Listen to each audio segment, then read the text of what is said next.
Grand Rising. Let's wait for folks to come in. We're going to be doing 12 sign weekly tarot. Let's wait for people to come in before I start talking. Oh, Grand Rising, everybody. Hello, Grand Rising. Hope everybody's doing well.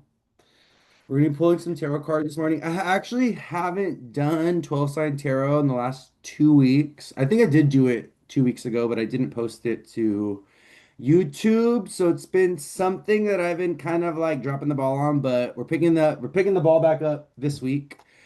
I'm doing great. Thank you so much for asking. Or someone said, I hope you're doing okay. I'm doing great. Why? Is there news in the grapevine or something? I'm doing amazing. Thank you. I'm really been liking being back home in LA, being with my family, being in nice, beautiful, sunny weather. It's been nice being back in LA. Oh, there's my bestie. Hi, Dawn. Is this your new room? Yes, this is my new room. Yeah, I like haven't, you know, done any decoration or anything. I just got my lighting pretty much and my table set up. Mercury retrograde has been whipping your behind. I know it's been very emotional for a lot of people. This Mercury retrograde in Cancer, and also because the sun's in Cancer, has been like, I don't know, it's been making, and the moon's in Pisces right now. So I've been feeling really sensitive. My dream world has been, going off, which has been cool. But yeah, I've been feeling really sensitive, really emotional, really nostalgic. I've been thinking about the past a lot. Cancer is a sign of the past, Cancer is a sign of memory, right? The moon rules over our memory. So the moon's job in our chart, and then we're gonna get into the tarot, is to record everything that we experience. People that have a strong moon or a well-placed moon, they have a better memory than those that have an afflicted moon or a difficult moon. So yeah, so the moon remembers, and this is one thing that we always got to keep in mind. I always think about moms that remember everything about their kids. Like I don't know if you guys have ever seen maybe it was like on Hollywood Boulevard or something, but this was like a few years ago. There was an interviewer who was asking a mom about all their details about their kid, and then asking the dad, like, okay, what's your kid's birthday? What's their favorite color? What's the name of their teacher? And all this. And the dads knew absolutely nothing about the kids, where the moms knew everything. They knew their kid's birthday, they knew their kids, the name of the kid's teacher, the kid's favorite color, the kid's favorite movie, right? It's because the moon, which is the planet of the mother, it's the moon's job is to remember. The moon records memory, in our own chart. And that's kind of like one of the functions of the moon. I don't, this was like up, my brother had this up here. I don't know if I can like loosen it. I wanted to put this on. I don't think this would actually fit me though, but I was feeling called to like put it on, but it's okay. Someone said that's what's sad. Okay, welcome everybody. Thank you for being here. Oh, about the dads not remembering. Well, men have their faults. Happy Sunday. Happy Sunday. Welcome. So what we're going to be doing this morning is we are going to be pulling a card for every sign for the week ahead. Um, I think I'm going to start doing this on Sunday evenings, but I'm actually going to be busy today. I'm going to be hanging out with friends later on, so I don't know, what time I'm going to be home. And so I was like, let's go ahead and do this in the morning. So we're going to be starting off with the sign of Cancer because it is Cancer season, and happy birthday to all my Cancers. I love you all so much. This is going to be time-stamped as well by popular request. A few people have asked that I timestamp, you know, the signs. So all 12 signs will be time-stamped, and this will also be uploaded to YouTube with timestamps. Okay, I'll do that by this evening. Okay, so to be able to tomorrow. But yeah, so my goal is to be doing the 12 sign tarot on maybe on Sundays, and then the week ahead Astro on Mondays. It's your birthday today. Happy birthday! Oh, I love my Cancers. Cancers are my like one of my favorite signs because you guys are my fifth house, and I just like love and I have a Capricorn moon, so I just love my Cancer people, especially Cancer suns. Because your guys' sun opposes my moon, so I have a lot of Cancer sun friends. I've had a lot of Cancer sun friends throughout my life. In college, I had a lot of Cancer sun friends. Wow, and I have a card that came out for Cancer. I had a card that literally just fell out, and this is like one of my favorite cards of the deck. It's the card of Jupiter. We got the Wheel of Fortune that came out for Cancer. And the Wheel of Fortune speaks to risk taking, it speaks to leaps of faith. It actually came out upright, which we love. Welcome everybody coming in. So we're doing 12 sign tarot. We're starting off with the sign of Cancer, and this is 12 sign tarot for the upcoming week. Okay. So this can resonate also with your sun, moon, or rising. All right. Or even if you're like, hey, I don't care. Like, I want to identify as an Aries today. And let's say the Aries message resonates with you, then maybe the Aries message or maybe the Gemini message or whatever was meant for you, or it's activating maybe something in your chart. I don't know, we just let the cosmos do its thing and right.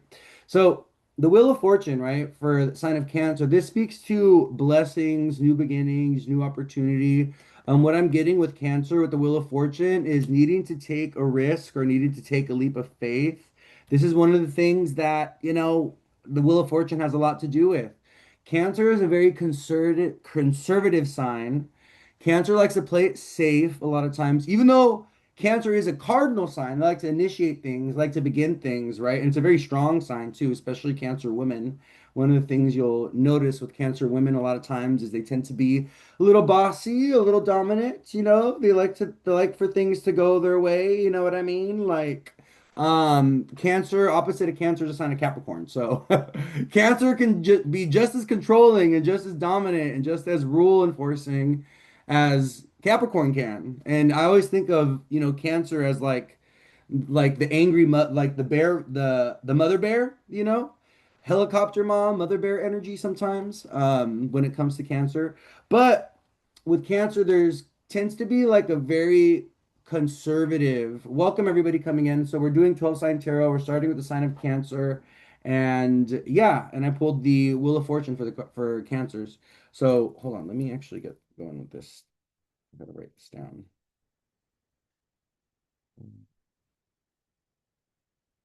Okay, we're just writing down the timing. Um, So, yeah, so Cancer is a very risk-averse sign. They don't like to take leaps of faith. They don't like to, they like to do the safe thing, the secure thing, the thing that's familiar a lot of times. But the Wheel of Fortune Cancer this week is saying to seek out greener pastures, be open to new opportunities, take the risk, Like the Wheel of Fortune. I don't know if you guys ever watched the show, The Wheel of Fortune. You got to spin the wheel to play the game. You got to spin the wheel to play the game. And a lot of times when we're not in active and proactive participation with life, opportunities miss us because we're not taking the risks, we're not taking the leaps of faith, we're not like playing the game the way we should be, right? Being passive, playing it safe, being risk averse can really set you back or you can like miss opportunities and stuff like this, right? Um, when you are not participating in your life, when you're not being proactive, when you are not taking risks or taking leaps of faith.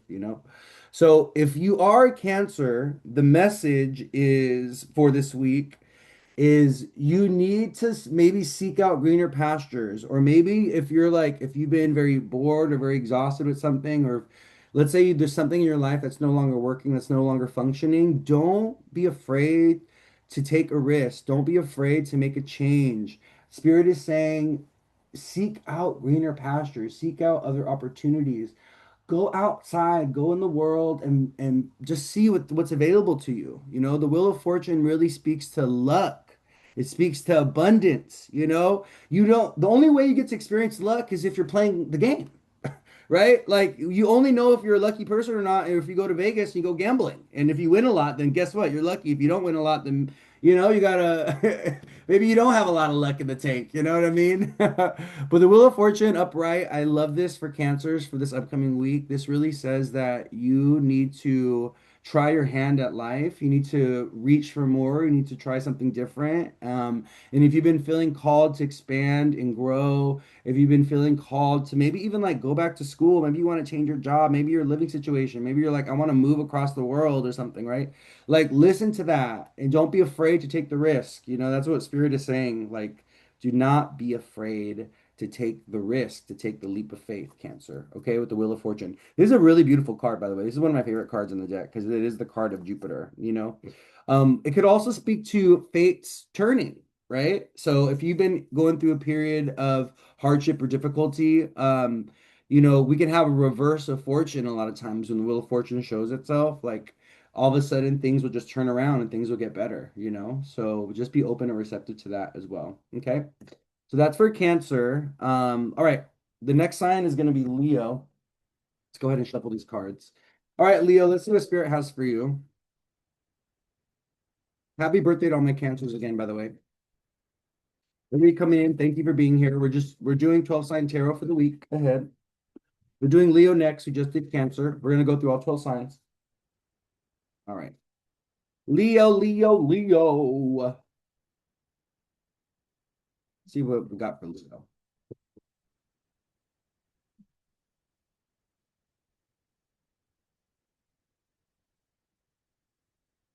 Leo, welcome everybody. Thank you for being here.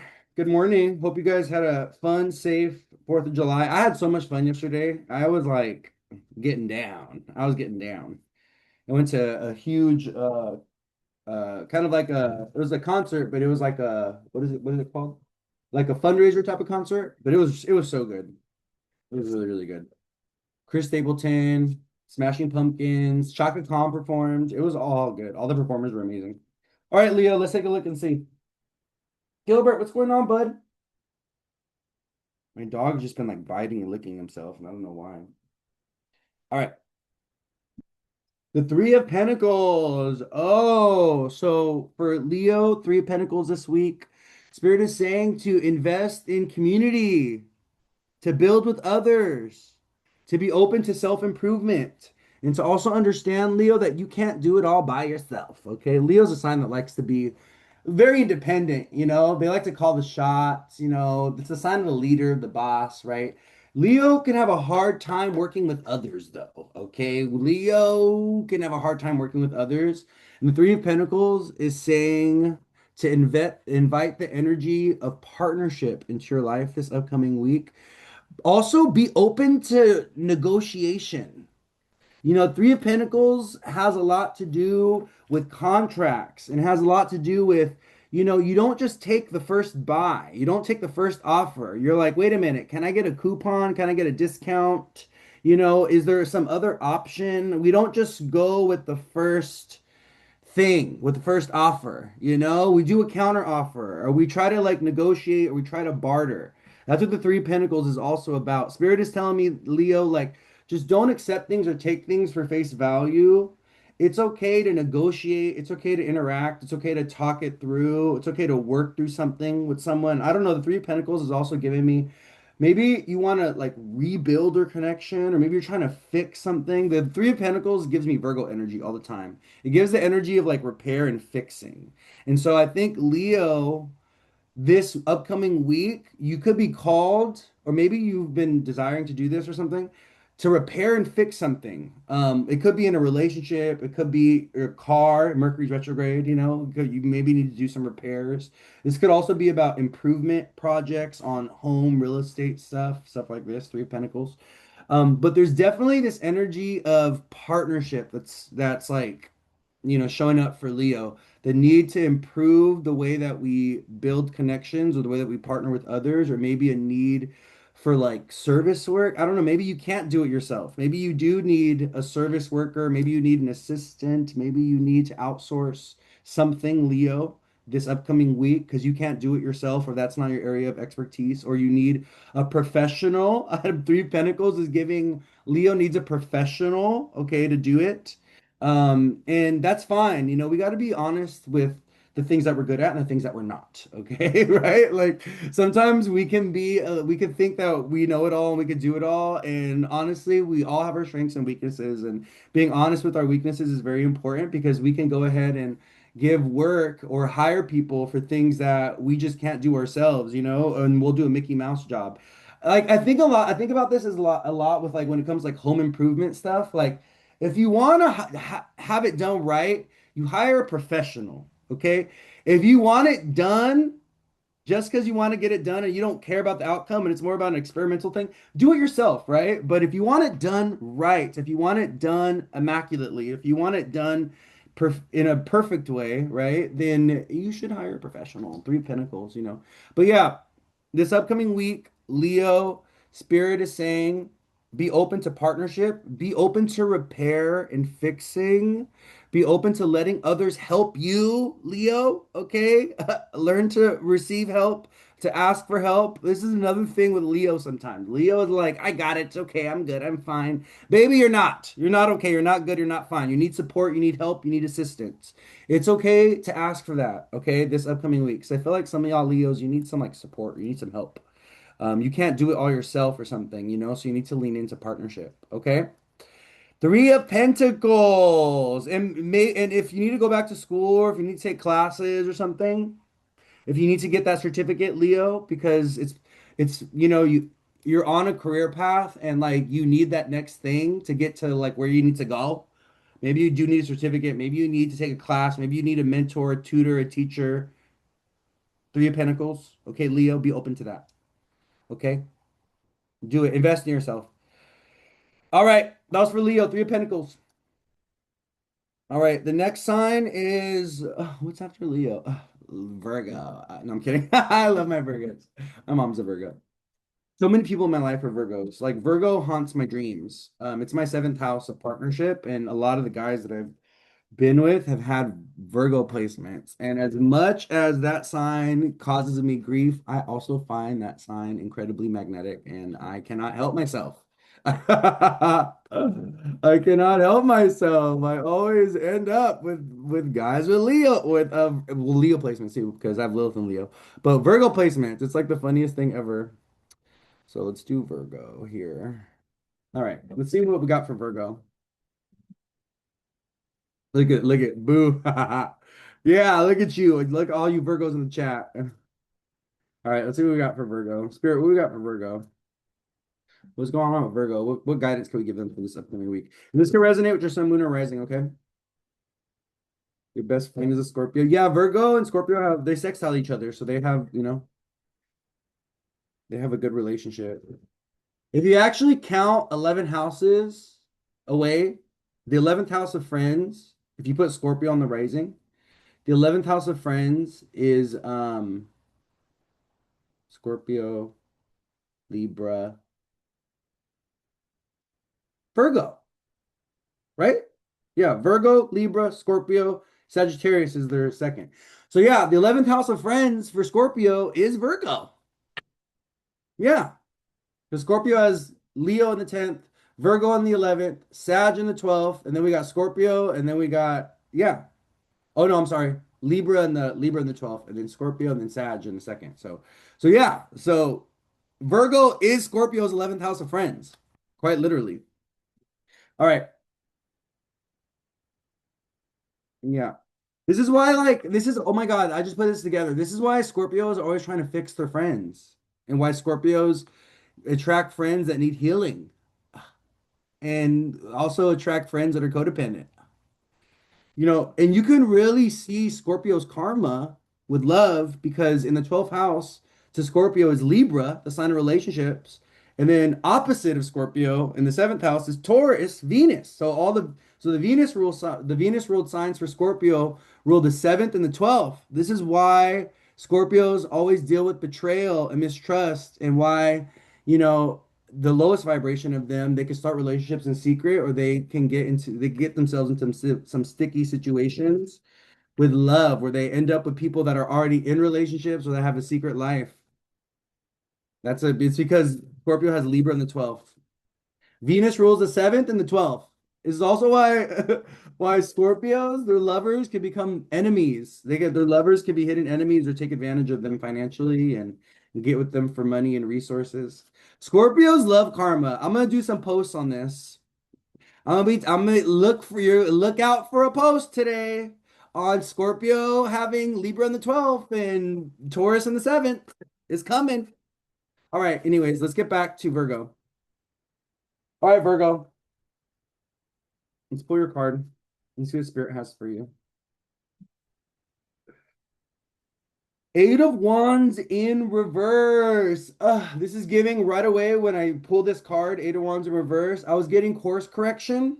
I was getting, we're going this way. No, no, no. Let's go this way instead. So what Spirit is saying for this upcoming week, Virgo, you may need to like pivot and you may need to do like a big course correction Also, Eight of Wands in reverse, like with certain people, there's no fixing or repairing or understanding or like talking things through. Virgo, you need to hear this. Virgo is one of the signs that can have like a guilt complex when things go wrong in relationships or partnerships or when there's like fallouts with friendships. Virgo could like blame themselves and be like, "Oh my God, what did I do wrong?" And they can really have like a guilt complex, associated with like when things get broken. Because Virgo always wants things to be fixed and repaired. Virgo wants to fix, Virgo wants to repair. A lot of times Virgo wants to keep the peace as well. They really value peace because they have Libra in the second house. Um, but with some people, Virgo, they don't speak the language of peace or communion or repair. They speak the language of war and aggression and ego and arrogance. And I'm right and you're wrong, and I don't give a shit what anyone else has to say or anyone else thinks. With some people, like trying to fix things and solve things, it's not gonna work because the other person has to also want to desire to fix things and repair things, right? If you are the only one that is trying to do the fixing and the repairing and the other person is not even interested in it, you're wasting your time, you're wasting your energy. Like your words are not going to land. And the Eight of Wands in reverse is telling me there's someone that's not listening to you, there's someone that doesn't want to hear you out, there's someone that you may have had a falling out with, Virgo, and you may want to fix or repair things with this person, but you may not be able to, or it may not be the right time, or maybe you need more space and more time to pass before you'll be ready or before this person will be ready. Okay. Eight of Wands in reverse also speaks to delayed communication or things that we're waiting for, like decisions that we're waiting for from higher authorities, maybe a judge, maybe a lawyer, maybe you're waiting for some information from a doctor, maybe you applied for a new job and you're waiting for like a call back or something, or maybe they told you they're going to schedule you for an interview, but like, where are you, they haven't contacted you for the interview yet, and it's been like a week or two. Mercury's retrograde, Virgo. Be patient. Okay? Be patient. Eight of Wands in reverse speaks to delayed communications, delayed letters, delayed phone calls, delayed emails. Things that get lost in the mail, things that get lost in translation, or things that are just going to take a little bit longer to arrive. So, Virgo, for this upcoming week, what Spirit is saying is just be patient with whatever you're waiting for to come in, especially if it's like a letter, a phone call. Maybe you're waiting for a passport. Maybe you're waiting for a letter of approval, something like this. Anna says she loved my live karaoke yesterday. I was like having such a good time yesterday. Oh my God, it was so fun. But yeah, so Virgo, be patient this week with delayed communication. Understand that some people don't want to hear you, don't want to, they don't want to work through things. Or maybe it's just not the right time. I've done Cancer, Leo, and now we're doing Virgo. All right. So yeah. And the Eight of Wands also says to slow down. This is one of the fast moving cards of the deck, by the way. The Eight of Wands is very, very fast. Like, when the Eight of Wands comes out with timing, it's like today or tomorrow. Like whenever you pull the Eight of Wands and you're asking for timing, like, oh, when is this thing gonna happen? The Eight of Wands is fast, like now, like tomorrow, like very, very soon, right? When the Eight of Wands comes out in reverse, though, this speaks to slowing down. This speaks to delayed speed. This speaks to, wait a minute, don't try to rush through things and force things. Wait, like slow down. Let time, let the divine, let spirit catch up. A lot of times when we try to force, we try to rush things, right? Like we try to we demand it and we're like, I want it now. We throw a little tantrum and we throw like a I want it now tantrum. Like the universe doesn't respond to that. And that's actually more of a repelling, more of a negative energy, right? Being in flow and being in alignment is also knowing when it's time to stop and knowing when it's time to go. And we just got to, be mindful, Virgo, that your ruling planet, Mercury, is retrograde, right? So this is a time for reflection, revision, reviewing, revising for you in particular, because, when Mercury, the planet that rules over Virgo, goes retrograde, Virgo needs to look back to the past. They need to reflect. They need to go back and fix things. They need to take a look at what's already happening in their life or what's already occurring and then try to improve those things, right? In general, Mercury retrograde doesn't really cater to beginning or starting new things, even though people do begin and start things during Mercury retrogrades. And I've talked about this before. I talked about it in the week ahead, and I also talked about it with those that have a strong retrograde signature in the chart. And people have a lot of retrograde, especially Mercury retrograde in the chart. When Mercury goes retrograde, they tend to move forward, right? Or when planets go retrograde, they tend to make big decisions or big commitments, or there tends to be pivotal moments in their life. And this is like, and you'll notice this when people get married around Venus retrograde, people will graduate from college or they'll get degrees or they'll have really good, lucky things happen during Jupiter retrogrades. So we just got to be mindful of, oh, don't start or begin anything. And even if you start or begin something during a retrograde period, when Mercury or the planet associated with that thing goes direct, when Mercury goes direct, you may just have to review it or revise it or restart it in some form or fashion, right?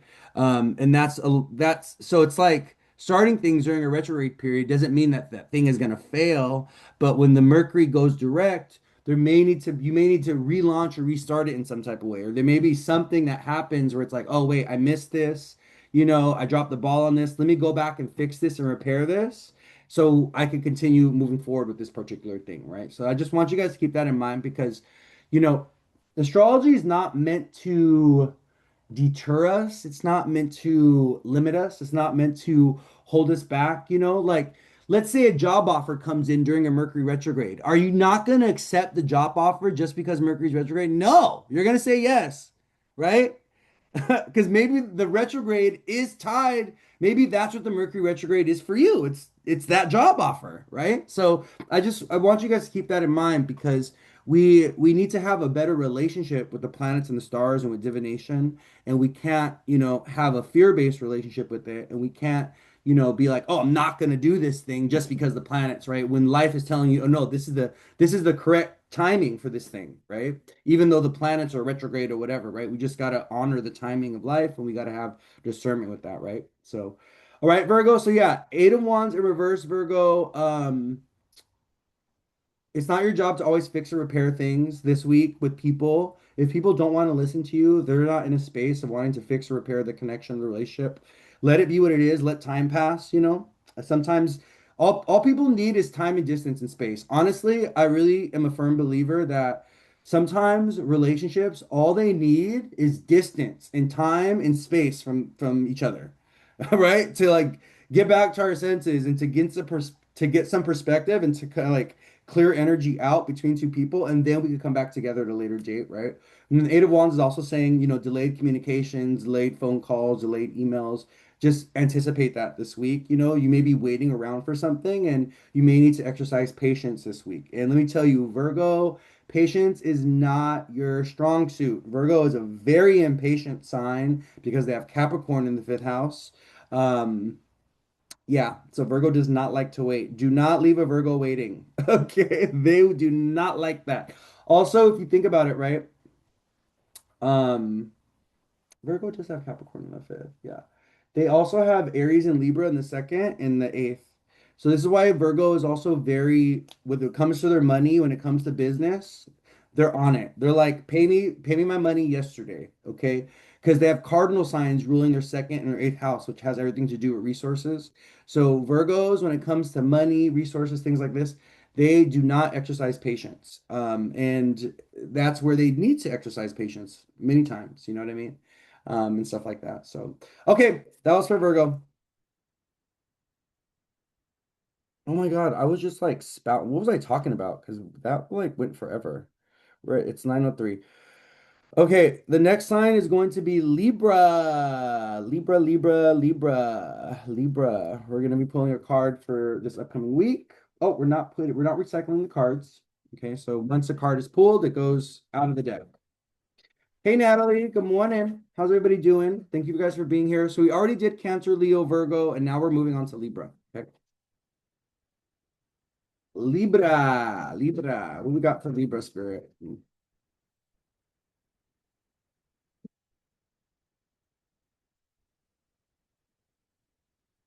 Hope everyone had a great fourth. Libra.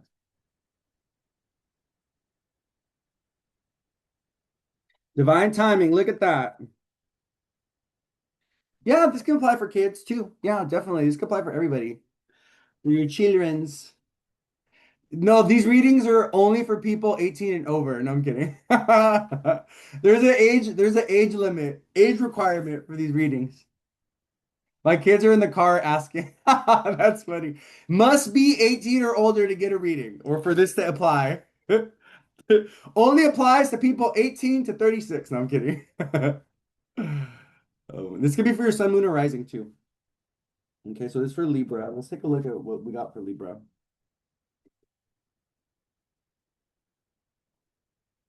Okay, Libra, Libra, Libra.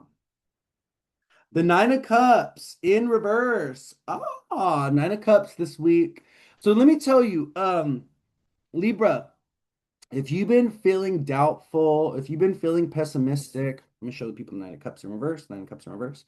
If you've been feeling doubtful or pessimistic, or if you've been feeling kind of stuck, Spirit is saying to realign yourself with the bigger vision or the bigger dream, or think about like the vision. Like if you've been feeling very apathetic, if you've been feeling very lost, if you've been feeling very tired, I think this is a good week to go deep within yourself, to check in with your heart and check in with your spirit and be like, where am I going? What am I doing? What do I want out of my life? Right. And I think what Spirit is saying this week is that kind of like reflection around purpose, around a bigger mission, around a bigger vision or a bigger dream will kind of help realign you with correct actions or correct choices or correct lifestyles to get where you need to go. Okay. The Nine of Cups also speaks to delusional things falling through, or you had like a big hope for something, like, oh, I was hoping that this relationship when I was gonna work out, and I was hoping that this job was gonna be my dream job, and I was like hoping that it's like this, it's like, right? The Nine of Cups is the energy of hope, it's the energy of wish fulfillment. And when it comes out in reverse, this can speak to things that fall through, or like we thought something was so magical and then the bubble pops and we're like, oh shit, like it's not what I thought it was. Actually this is, not what I want, or it's not for me or something. And what Spirit is saying is like, if that's something that you are experiencing, or if that's something that you experienced this week, just understand that you have to be more discerning, Libra, associated with your perception of things. And you have to have discernment. We have to be very mindful of projecting fantastical energy or delusional energy onto things. And a lot of times we will see things that aren't there because we want things so bad, right? It's like, oh, I just want a relationship so bad. So we avoid all the red flags with like a partner or with like a potential partner or someone, right? Because we want a relationship so bad, or we want like a job so bad or something. And, so we avoid all the red flags associated with that particular job. Maybe there's like a toxic boss, or maybe it's going to be super stressful or something. So Spirit is saying to get your head out of the clouds this week, Libra, to be realistic and practical, and to also understand that, it's a possibility that things can, sometimes things are too good to be true. And so we got to be very discerning with those things, but also to realign yourself with a bigger vision, a bigger dream, a bigger mission. If you have forgotten that, or if you've been feeling disconnected from that, to get back to that. Because when you realign yourself with that, right, like what happens automatically is kind of like this course correction in your life, where you'll be like, okay, well, these habits, these behaviors, this lifestyle, these activities, they're actually taking me away from that thing that I'm trying to pursue, that goal, that vision, that dream, whatever. And then you'll be able to naturally start to pivot. Like, your life just kind of in staying focused towards that thing, your life kind of just naturally pivots that direction as well. So Spirit is saying with the Nine of Cups in reverse to realign yourself. That's what I'm really getting for Libra this week. Also, Nine of Cups in reverse speaks to kind of doubt and pessimism and fear. So, I do think that this is a week where Libra, you need to work on being more optimistic or positive, or being more open-minded, or kind of, seeing things from a higher perspective, because it'll create some space in your emotional body, it'll create some space in your like mental body and things like this. Okay, Libra. I love the Nine of Cups though. I think this is one of the best cards in the deck. It really does speak to wish fulfillment. The Nine of Cups in reverse could also speak to delayed opportunities. Well, not similar to the Eight of Wands. Eight of Wands is more like delayed communication, but the Nine of Cups is kind of like delayed lucky opportunities, you know? So if there's something that you're waiting for, Libra, it may still come through, okay? But it may not be this week. All right, you may have to wait. You may have to be patient for this like greater thing or this bigger thing that wants to come through for you. Okay. All right, Libra, but that's for you. That's for my Libras. Libra, Sun, Moon, and Rising. Okay, let's move. What's the next sign? Scorpio.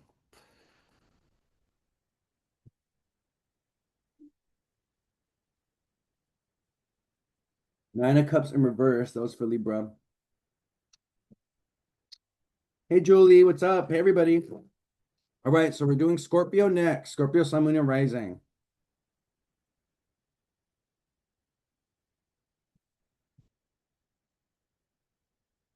Let me see what we got going on for Scorpio. Hello. Was waving at everybody. Why is my deck feel so small? Am I missing cards? There's no way. I think it's just this tarot deck in particular.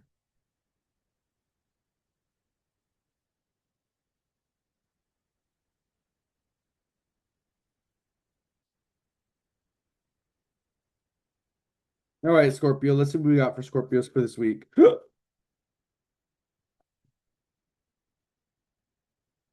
I'm hot. Scorpios, have you been feeling hot? I'm hot.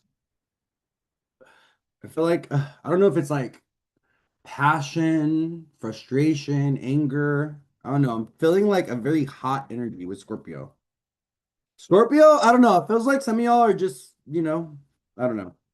Maybe you just need a good love experience or something. I don't know. It feels like Scorpio, baby, you guys got passions that are like that need to like be expressed, you know? I don't know. Maybe I think some of y'all just need physical contact. I think some of y'all need to be I don't know. It feels like there's this like heat, there's this energy that's boiling up with Scorpio and it feels like it needs release in some type of way, okay?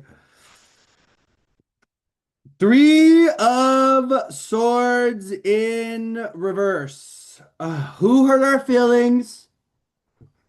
Scorpio. Who betrayed us? What are we sad about? What are we frustrated about? What are we mad about? Okay. What is hurting our feel? What shit is coming up from the past emotionally for Scorpio? What do you just need to release and clear out, Scorpio? Like the Three of Swords in reverse. This is kind of giving this is a week of really taking a look at your emotional garbage, the compost pile, okay, that of rotting emotion. It's like literally I'm getting this like stinky, smelly pile of just like emotional garbage. And like, baby, can you compost that? Can you like go work on it a little bit? Like go flip it around a little bit, you know? Like it needs to breathe. Like open it up a little bit, open up the compost pile, lift the lid, let it breathe. Like let this shit clear out. Okay? There's like this stinky funkiness in the heart space. And Scorpio, you know what Spirit is also saying? We need to stop holding on to toxic experiences or toxic emotions or toxic things that happened to us in the past with love. Scorpio is the sign of trauma. And if there's one thing that Scorpio likes to do, they love to identify with their trauma. Oh my God, this happened to me in 2014 and then they like wear their trauma as like a badge of armor or a badge of honor. Baby, you're not getting no brownie points for that trauma.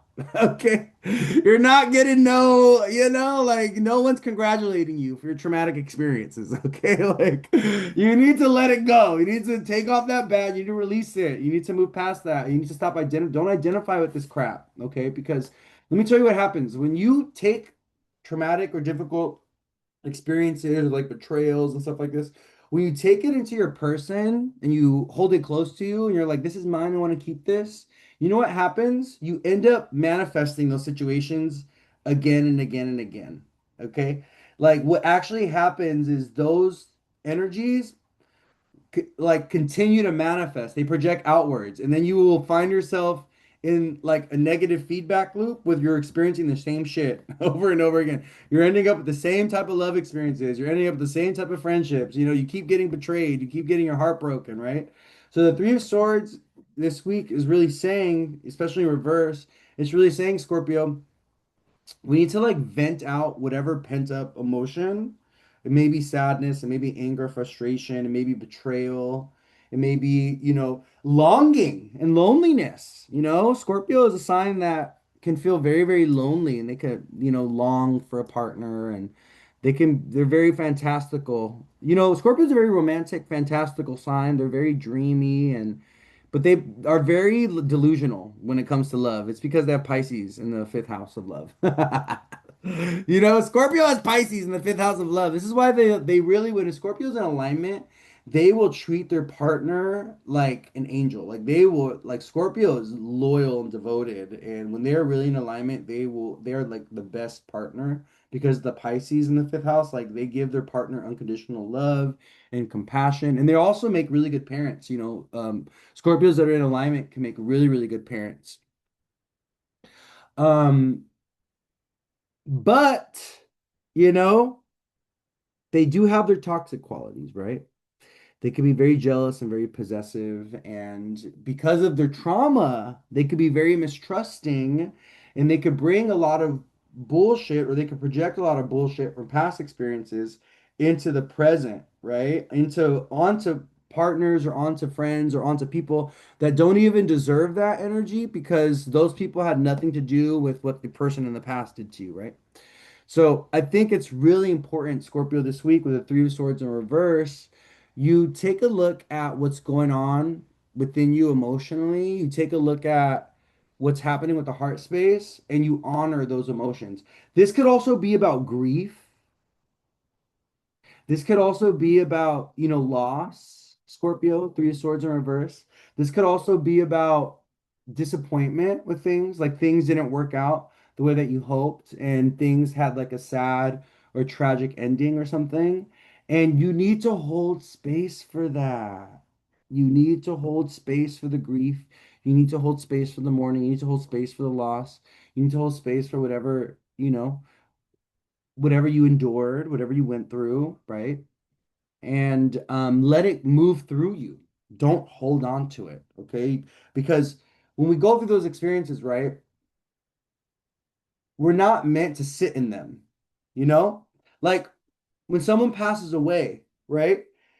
And this is something that comes through a lot of times when I get mediumship, when I have like my mediumship experiences, right? When I'm doing readings, this is like something that comes through from those that have already passed. They literally tell their next of kin, like, don't like grieve me, yeah, but don't stop living your life and don't like stagnate and don't like come visit me at the cemetery every day. Like don't hold on to the experience of my passing, you know? Like you got to continue to live your life. You got to move on. You got to, continue to move forward, right? Even like I'm not there with you anymore, but I don't want to be a burden to you. Like this is a big thing. Like those that go on to the other side, the big message one of the big recurring messages that I get from them is I don't want to be a burden to you now that I'm in the afterlife. And I'm sorry that I left you, and I'm sorry I'm no longer here to be with you, and I still love you, but you need to continue to live your life without me, you know? And don't feel guilty or bad for that. So many people, right? We feel guilty or we feel like bad for like moving on. And this happens a lot with love too. Like when you have like a spouse or a husband or a wife that passes away, like there could be a lot of guilt associated with moving on and like finding another lover, finding another spouse. Also when it comes to pets, right? Like we can feel so loyal to people or so loyal to pets that when a pet passes away or when, a lover passes away or something, we could feel guilty for moving on and like, getting another pet or getting another lover or whatever. But that's exactly what they want for us. That's exactly what they want for us. Like they're like, I want you to continue to live your life. I want you to move on. There's another animal that needs to be loved. There's another person that needs to be loved, right? Like there's more love out there to be unlocked and be uncovered. And I really do think, Scorpio, this is a big message for you this week. Spirit is saying to be like, move on. Don't fixate on losses or tragedies or heartbreaks of the past. Like, move on, move forward, okay? Like, there's more love out there to be unlocked. There's more love out there to be uncovered. There's someone else out there that's a soulmate. I'm a firm believer of this. We don't just have one soulmate, we have multiple soulmates. And not only that, some soulmates are only meant to be in our life for a season. They're not meant to be in our life forever. We have this misconception around love that love is supposed to last forever. No, it's actually not all love is meant to last forever. A lot of love is seasonal. It's meant to be in your life for a certain chapter. And then once your karmic time with that person is over, once like you've learned the lesson, once they've learned the lesson, whatever, we're meant to say deuces and peace and we're meant to move on. And this is a really hard time. People have a really hard time with this because we're sold this idea that, run into the sunset and love is supposed to last forever. We're supposed to have our partner for 40, 50, 60 years, right? And you can have that you can have that, right? But that takes work. And this is the thing that's so funny. Like, the irony of it is the longer a relationship, the more work that it takes, right? And to be able to sustain a relationship, you need to honor the energy of time. And people think relationships are supposed to get easier with time, but many times they don't. And they go through cycles. There's going to be periods where relationships are easy. There's going to be periods where relationships are very difficult, right? And because of whatever's happening in our own individual life or whatever's happening in the family or just how people evolve and change, you know? And so, there's every relationships go through seasons just like we go through seasons, just like Mother Earth goes through seasons. Everything goes through a season.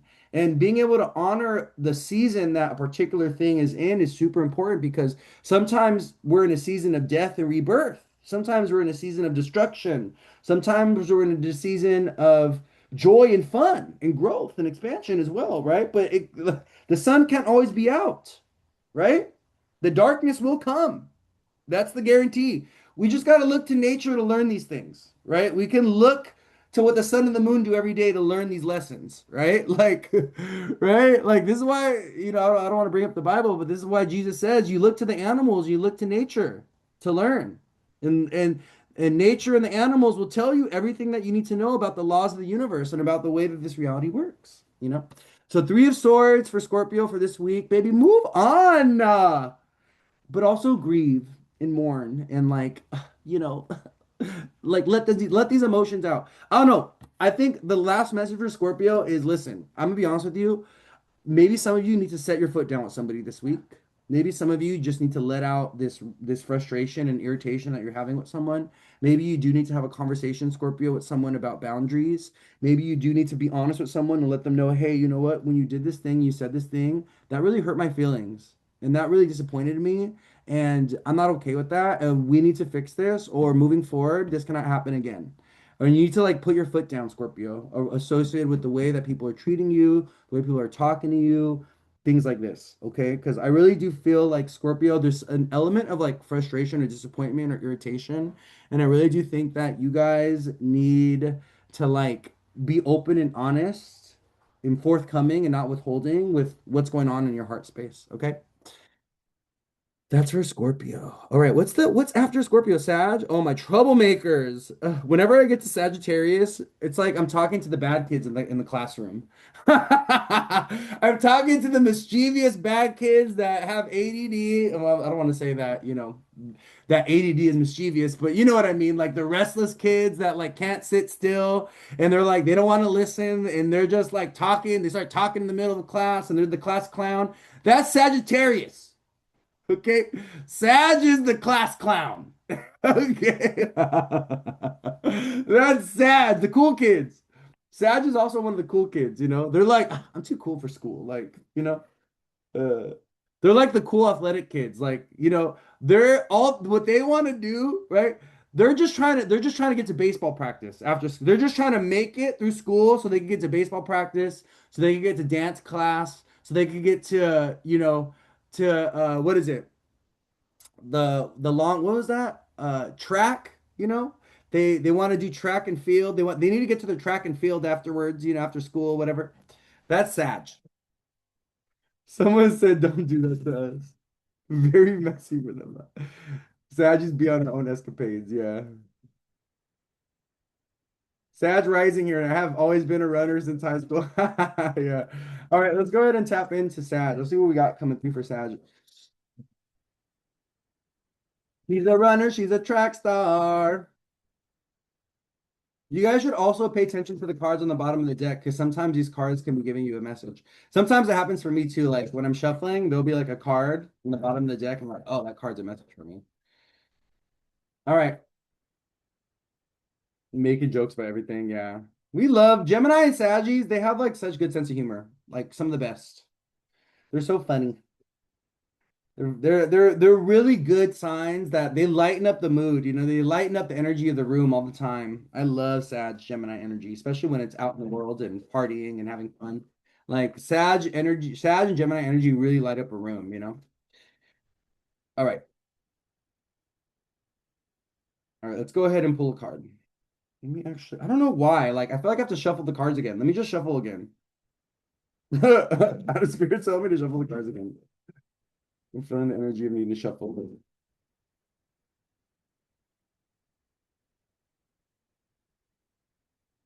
Okay.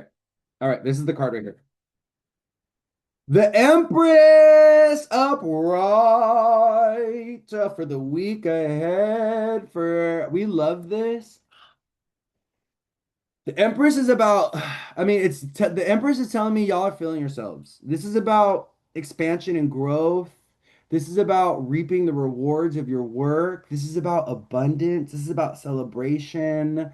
This is also about family and the mother and homecoming. For some of you, Saggies, Jupiter's in Leo now, Saggies. So I'm getting some of you, this is giving pregnancy. This is giving becoming a parent. This is giving leveling up in life. This is giving buying a house. This is giving getting promoted. This is giving, yeah, like abundance, like growth, like expansion in our life. This is for Sag. And what I'm really getting for Sagittarius with the Empress card this week, Spirit is saying, you guys need to know your worth. You need to know your value. You need to know what you bring to the table. You need to know what you have to offer. You also need to be very mindful of your resources in investing your time, your energy, your money in the places, in the people, and the things that are going to grow in your life, that are going to give back to you. So, Sag, this may be like, the Empress this week. Maybe you need to invest in courses or education, right? Maybe there's someone that's been like a really good, consistent person for you in terms of love, and maybe it's time for you to fully invest your heart. Maybe it's time for you to fully invest, into the connection. Maybe it's time for you to surrender, right? The Empress is the card of Venus. It's the card of the feminine. It is the feminine card, is the divine feminine card, right? And this is like the Taurus side of Venus. It's like, the abundant, the fruitful. I always think about the moon's exaltation in Taurus, and I think about, how abundant Mother Earth is. This is why the moon exalts in Taurus, because Mother Earth has more to feed, like has enough to feed the world two times over, three times over. It's the way that us human beings allocate resources that creates poverty in the world, that creates hunger in the world, right? But there is more than enough for everybody to go around. So, Saggies, if you've been in this energy of lack, if you've been in this energy of doubt, if you've been this energy of like questioning the good things in your life, like maybe you do have good stuff in your life right now, and you're like, oh, I don't fully trust it, and oh, I'm not sure if like this is safe, and oh my God, you need to surrender to the abundance of life. You need to trust that sometimes things in your life, opportunities that come in, things that they're just good. They're just good. There's no strings attached. There's no, oh well, what's in the, what's in the, like what's on the what is it? What is that? What's that phrase? Like there's no devil in the details. There's no catch. There's no thing that's like, oh, it's gonna get you. Like, no, sometimes things that enter our life and sometimes the periods of our life that we're in are just good and they're just easy and they're just great. They're just graceful and they're just abundant and they're just simple. This is another thing, sometimes we look for complexity in places where there is none. Sometimes we will look for like, oh, what's wrong? And we'll analyze something and we'll make something overly complicated, or we'll look for complexity with things that are just they're of face value. What we see is what we get, right? Like, and so what Spirit is saying this week, Sagittarius, is to keep it simple, okay? Keep it abundant. Be open to the beauty and the abundance of life. Know your worth, know your value, know what you bring to the table, know what you have to offer, okay? The Empress, I love this card because this is a card of growth. This is a card of pregnancy. This is a card of um yeah, it's like the purchasing of a home. It's like really good things we're adding into our life, like really good things that we're adding into our life or that are coming into our life. And the Empress, being a card of Venus, is also the card of receiving. This is super important. Sagittarius is, I think many of y'all, I think you need to learn to receive. Okay. I think you need to learn to receive. One of the things that people don't understand about Sagittarius is how hard their childhood tends to be. And you would never know this. You would never, a Sag will never tell you how hard their childhood was until you get to know them. They like to keep things fun and on the surface, whatever. But actually, many Sagittariuses have a very difficult childhood or have very hard things that they go through during the upbringing. Does anybody know why? If we tie it back to astrology, does anybody know why? Anybody know why Sagittariuses have a tough or difficult childhood? They tend to struggle with lack. They tend to move around a lot in childhood. They tend to have a parent that is avoidant or dismissive or irresponsible and not even present. Does anybody know why? Can anybody take a wild guess why Sagittarius tends to have a childhood where they feel invisible? Okay. Where there's no rules or regulation. They're just let to do whatever the fuck they want. Cancer in the eighth. Yes, that is a piece of it. Okay.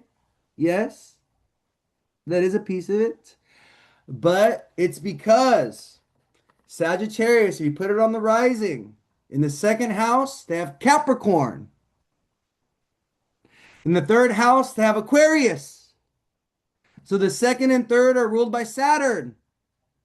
In the fourth house, they have Pisces, the sign of alcoholism, the sign of invisibility, the sign of inconsistency and no boundaries, and the sign of, Pisces can be a very chaotic, very irresponsible sign. And they have that in the fourth house of family and the mother. In the second house of money, they have Capricorn, ruled by Saturn, the sign of deprivation and lack. In the third house of siblings, extended family, schooling, they have Aquarius, ruled by Saturn. But the reason why a lot of Saggies will not tell you about their past and their upbringing is because they have Pisces in the fourth and they have Cancer in the eighth, right? So they keep their childhood buried. They keep their childhood secret. They keep their childhood hidden because they don't want it to they because they why they don't want to let that stuff hold them back from the beauty and the abundance of life and the good part of their chart, which is the top half.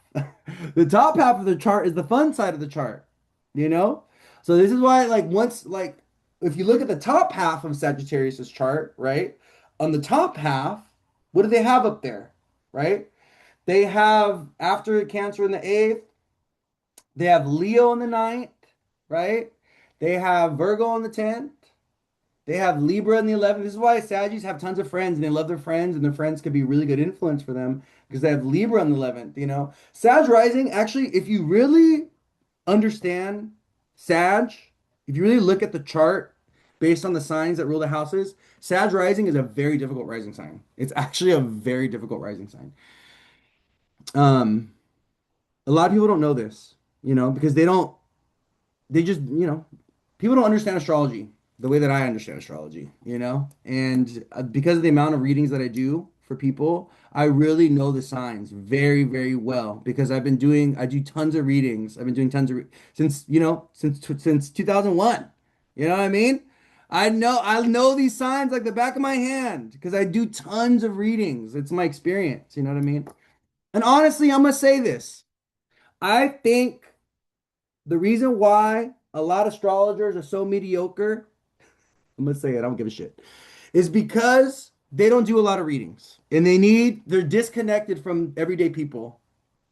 And this is why I really do feel that a lot of astrologers are very limited in their capacity and their understanding of how astrology actually manifests in the lives of people today because they don't do readings for people, and they are so like caught up in their own perception and their own judgments and their own knowledge that they're actually not seeing how the astrology actually manifests in the life of everyday people. I do readings for people all around the world of all ages. I do readings for people in India. I do readings for people in Australia. I do readings for people in Japan, in China. I do readings for people in England. You know? Like, and I can see how it's interesting because you can see how people's charts manifest differently based on the culture that they're in. It's fascinating. Also, how people's charts differ based on their gender. This is the truth. You know, this is, I hate to say it, but it's so true. A woman's and a man's chart can be the same, but they're going to manifest totally different because we relate to the planets differently based on gender. And this is the truth, you know? And so this is why I say like I'm a gay man, right? I totally believe like LGBT politics. I totally understand that. I believe it. But when it comes to the planets and when it comes to charts, they are gendered. You know, we need to understand them through the lens of gender. We just have to because the planets manifest differently based on people's gender. They just do, right? It's just the truth, you know? So yeah, but anyways, so Sagittarius. This was meant to be for Sag. Sorry, kind of got on a little tangent there. Let's bring it back to Sag. So I love this for you guys. The Empress for Sagittarius this upcoming week. Fertility, abundance, receiving, knowing your worth, knowing your value. You know what else? The Empress. If I think this could be a good week to ask for a raise for Sag. I think this could be a good week to ask for a promotion. I think this could be a good week for you to really like know your like in knowing your worth and your value, you ask for more. The Empress is not afraid to ask. She knows she's worth it, right? She receives everything. She's like, she is abundance, right? Her presence, her energy brings abundance, right? It's like, I know my worth at this job. I know that I'm like top performer. I know that, that I'm bringing money into this place. So pay me what I'm worth, right? The Empress. Know your worth, know your value, things like this, you know? I unfollowed a lot of astrologers except you because they fearmonger, just post for clicks and views to gaslight us. Yeah, I'm always gonna be delicate when I say, obviously sometimes there's scary things, but the way my relationship is with astrology and divination is I don't have a fear-based relationship with astrology. I don't have a fear-based relationship because I'm not a person that lives my life through the lens of fear. So I'm not afraid of anything, you know? I'm afraid. I'm only afraid of my mom sometimes, right? But I'm not afraid of anything really. I'm a fearless individual, you know. And let me tell you what fear does. I'll tell you why. Let me tell you what fear does. Okay, because I'm psychic. Like I'm straight up intuitive psychic. Like I have no ifs, ands, or buts about it. I'm very like this is like I know this about myself, right? Let me tell you what fear does though. Fear blocks intuition, and fear blocks psychic ability. Fear will confuse you, and fear will get you to think something that's not even going to happen or that's not even going to come to pass. This is why, this is why, if you want to be a psychic, if you want your intuition to be clear, you have to be fearless. You have to get to a place because intuition requires neutrality. Psychic ability requires you to be neutral towards the thing that you want to read into or feel into or perceive into. This is why a lot of people they can't do readings for themselves because the things that they're trying to do readings on, they have a bias or a personal prejudice or they have a desire towards, right? So this is why like a lot of people they get into tarot, they want to get into tarot because they want to do love readings for themselves, right? And guess what? Whenever they do a love reading, they can't see because they're doing love readings with a desired outcome in their heart, in their spirit.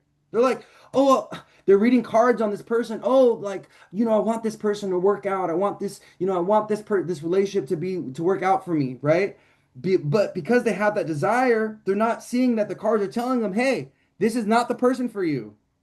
This is not the relationship for you. You got to let this go, right? You got to have a certain neutrality. You got to be in a neutral space to be able to psychically and intuitively perceive things clearly. This is super important. This is why we have a hard time reading for family members or friends compared to reading for strangers. Because with strangers, you don't know anything about them, you're not invested in them, right? You have a neutral energetic relationship with them. But with your family members and your friends, you want what's best for them. You want things to work out for them. You don't want to tell them bad news or you don't want to see bad things for them, right? So obviously you're going to be blinded if you can't have a neutral energetic relationship with a family member or friend or when you're reading for them, you're not going to be able to perceive for them accurately or clearly because you have a prejudice already. You have a bias, you have a desired outcome, right? Your emotions will literally block your intuition. This is the truth, you know?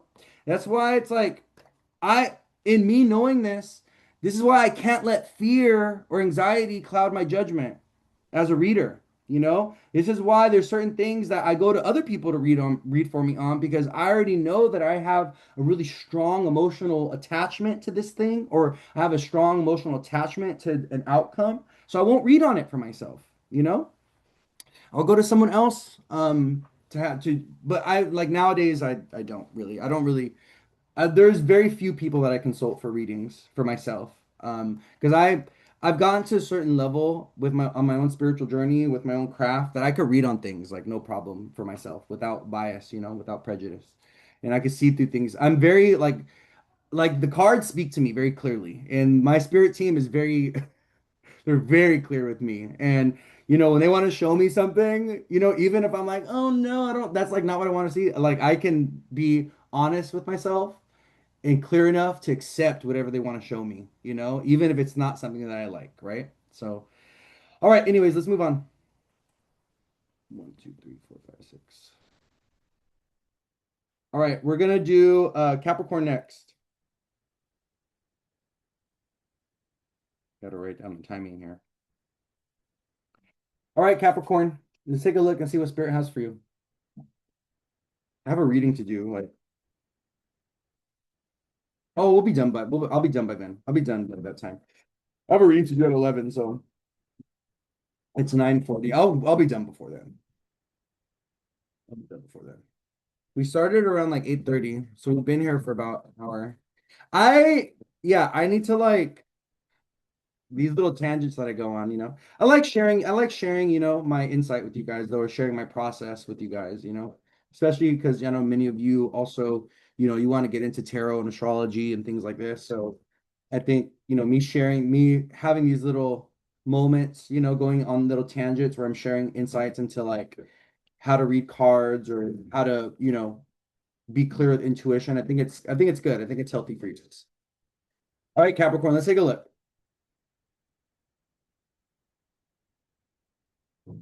I'm hot. I just think that's like LA right now. I think LA is just hot.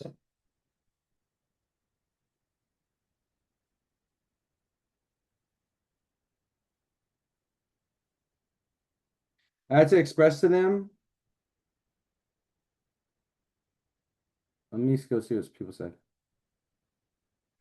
I stopped doing readings for friends because I felt that way. Yeah. Yeah, I have a friend who goes to different readers and doesn't like when they tell her man isn't good for her. She just wants her answer. Yeah, it's not good. Had to express to them I wasn't 100% biased. It wasn't gonna be accurate. Yeah. Yeah. Oh, I got the Lover's card in reverse for Capricorn. It card literally just like it like plopped out of the deck. Capricorn. Lover's card in reverse. It's funny because as I was reading about like someone not wanting to listen to what someone had to say about their man, the Lover's card in reverse came out. Fear blocks intuition. Fear will confuse you. Anxiety, emotions block intuition. Yes, yes, yes. So, Capricorn, the Lover's card in reverse. We need to take a look at a few things this week. The Lover's card in reverse speaks to recalibration when it comes to give and take in relationships. We know that Capricorn loves to give, loves to do. Sometimes Capricorn to compensate for their own feeling of self lack or their like own low sense of self-worth, they will overdo, overperform, overgive, overcommit, overfunction in relationships as a form of compensation for their own intrinsic sense of lack. And what the Lover's card in reverse is saying this week, you do not need to do more to receive more. You don't need to give more to receive more. Okay. Sometimes withdrawing from a relationship, taking things back, putting up boundaries is what actually allows a relationship to recalibrate, Capricorn. The Lover's card in reverse also speaks to relationships or partnerships or connections that you need to be aware of that are not meant to come with you this week. Okay. So I'm going to tell you something, Capricorn. If there have been these like relationships that have like just been burdensome and they've been taxing, or maybe they're just like you've known this person for forever, and so you have like a loyalty to them, you have a devotion to them, and all this. You need to be mindful of like how those connections are impacting you, right? And honestly, sometimes it's not, you don't need to go through like a dramatic breakup through with like a friend or with like a family member or with like a lover. Sometimes it's just letting things slowly phase out or letting things slowly just like fade away. Sometimes like that's the proper course of action when it comes to relationships that are like outdated, right? It's just kind of like all right, well, I'm just not going to pour energy and time into this. I'm just not going to see this person. I'm not going to like hang out with them, right? Just letting things slowly decay, letting things slowly kind of fade away, especially when it comes to relationships and connections, because that's what Spirit is saying with the Lover's card in reverse. The other thing is there's something about coming through with Capricorn of like, there's no need to make a decision or a choice that's like important or like big right this week. So this could be like maybe you're trying to decide on like where you're gonna move, or maybe you're trying to decide on like what kind of car you're gonna buy. Or like I don't know, it just feels like there's like these big questions, options, choices available to you or something. The spirit is saying if you don't have all the information, if all the options maybe haven't revealed themselves, if you're not really sure quite yet and you just want to let time pass to so that time gives you the answer, be patient and wait for that. Okay? Because the lover, we got to think, right? Mercury's retrograde right now. And Mercury's actually retrograde in Cancer, the sign opposite of Capricorn, you know? And I feel like Capricorns, there's a little bit of like a reshuffling that's happening for you guys. But Spirit is saying, don't pressure yourself or don't rush. Don't pressure yourself to make a decision or don't rush to make a choice or a decision, because you feel like time is running out. Capricorn is another one that could be a little impatient. You know what I mean? As a cardinal sign, where Mars exalts in Capricorn, like Capricorn can be a little bit of an impatient sign as well. They don't like to wait for things, and I think that's one of their biggest lessons is learning how to like wait and letting time work for them instead of working against time. We have to let time, we have to work with time. We have to work with Saturn. This is like super important. Mercury and Saturn are they're the planets that have a lot to do with time for us. So Mercury, what I like to say is Mercury is the minutes in your day, and Saturn is like the years in your day, and the sun is your days. The sun is literally your days, right? The sun and the moon, well, mostly the sun. The sun gives you a day every day. The sun gives you a day. The sun's like, here's a day. Where Mercury's like, here are the minutes, And Saturn's like, here are your years. You know what I mean? Here's your life. Here's the overall, here's old age, right? They all these are all gifts from the planets, right? So we have to be in alignment with their timing, you know? When they tell us to move, we move. When they tell us to stop or go backwards, we stop or we go backwards, you know? We have to work with them. We have to work with time, right? Instead of rushing it and forcing it, or instead of delaying it and waiting, right? But what Spirit is saying for Capricorn specifically this week, it's like you don't need to like rush a choice or a decision. You need to like let all the information reveal itself. You need to let all the options come to the surface. Like you need to just be patient with yourself, okay? And there's like don't rush or force anything, okay? Someone said, "I thank you. I need to make some decisions, but I don't feel it." Yeah, Lover's card in reverse. Like, yeah. Also, the weighing of options. Um, Maybe writing down a list of pros and cons for certain choices or certain things.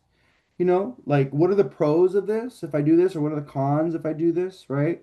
And to get a little bit more clarity around like what's important, like what's important for you. Like let's say you're trying to move, right? Let's say you're trying to move. Is cost and affordability more important, right? Or is functionality and practical location more important, right? Or is like space more important for you? Because once you kind of maybe put what's more important in like on paper and like you have like a hierarchy of it, then maybe you can make a better informed decision. You see what I'm saying? So if you know that the area is of most concern for you and that's the top priority, then you know that living in that particular area, that's like gonna be the thing that makes the final decision for you, regardless of like, and maybe you have to pay a little bit more, but it's okay. Maybe you'll absorb that cost because you really want to live in that area. Maybe you need to be in that area because your kids want to go to a certain school, or maybe just because the job is a certain distance, right? And it just makes the most sense for you. It's the most practical, right? So I just want you guys to think about that, okay, Capricorn, because Spirit is saying this week, don't rush or force any decisions. And if there's like connections or relationships and stuff like that are just not working out, or that are just like you need to like it's something of the past, let them slowly fade out. Do whatever you got to do. But also no overperforming, no overgiving, no overcompensating when to sustain or keep a relationship. This is a good week to I mean, it makes sense. Come on.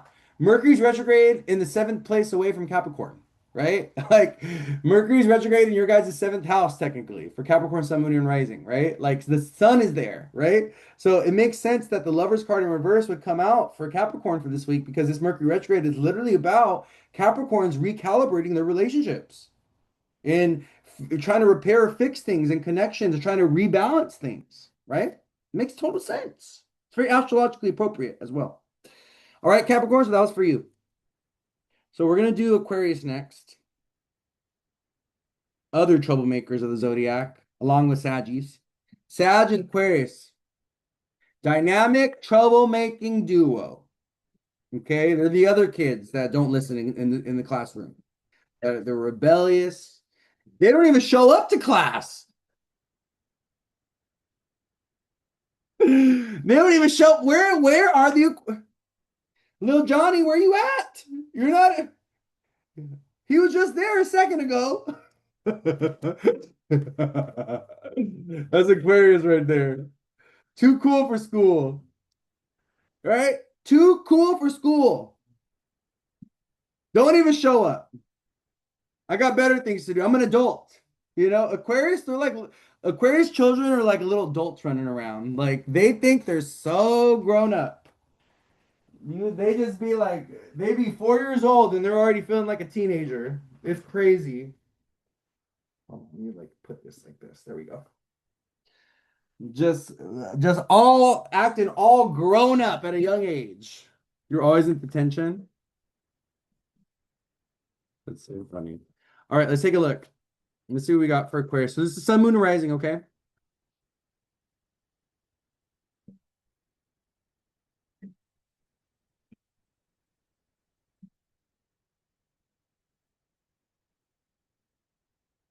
We got the Knight of Wands, and this did want to come out in reverse. It kind of the way it fell out was like in reverse. The Knight of Wands, hmm, a few things with this, okay? A few things with this, Aquarius. The first is being mindful of your temper or being mindful of conflict this week, being mindful of aggressive energy from others. Maybe the Knight of Wands is speaking to a need to advocate or fight for yourself. Um, Aquarius. This is kind of giving like, I don't know, it's kind of giving like battle, being needing to be battle ready or something. I don't know. I'm kind of getting like Aquarius dealing with like some kind of conflict or some kind of maybe there's an enemy afoot or something. I don't know. Maybe there's a coworker that you're like having a bad experience with, or maybe there's like a family member, a sibling that you're just like you guys are just like fighting or whatever. And the Knight of Wands is saying that okay, first choose your battles wisely, okay? Understand that not everything is worth fighting for. Not everything is worth the argument. Sometimes people are set in their ways. Sometimes people are not going to change. Sometimes people they're not going to be able to see you or understand your perspective, or they're not going to be able to empathize with you, okay? Like like literally sometimes people have a misperception of you or they judge you or they project shit onto you that has like nothing to do with you. But the hard thing about this is like you have no control of that a lot of times, you know? Like you can't tell them, "Oh, I'm not like this," because they already have their mind is already made up around the situation, around the perception of the situation, around their perception of you, right? So if that's the case, right? What you do have control over is how you respond to the situation, how you advocate for yourself, and how you fight for yourself. And what Spirit is saying with the Knight of Wands this week is I do think Aquarius, like, you do have to like pick up your big stick and you may have to fight, or you may have to like go to war, you may have to be like, no, like this is actually what happened. I don't know. This is kind of giving like it's kind of giving like court case, legal battle. It's kind of giving like needing to go to mediation, having to sit down with someone, and the boss is talking to both of us. Like it's kind of giving that energy. Okay, I'm gonna be honest. Anna said I have a crazy neighbor and coworker pushing my buttons. She also said she had an issue with the supervisor at her office that went up to the admin. Well, there's the Knight of Wands showing up for you.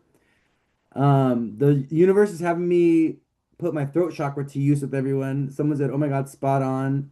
I feel like I've been doing this all Cancer season. Okay, okay, so we're on to something here. So yeah, the Knight of Wands. Also, let me tell you, this is something coming through for Aquarius with the Knight of Wands. Some of y'all need to get moving your body. You need to be going to the gym. You need to be working out. You need to be going on walks in the morning. You need to be going on jogs. There's something about needing to get the physical body activated and moving coming through with the Knight of Wands. Um,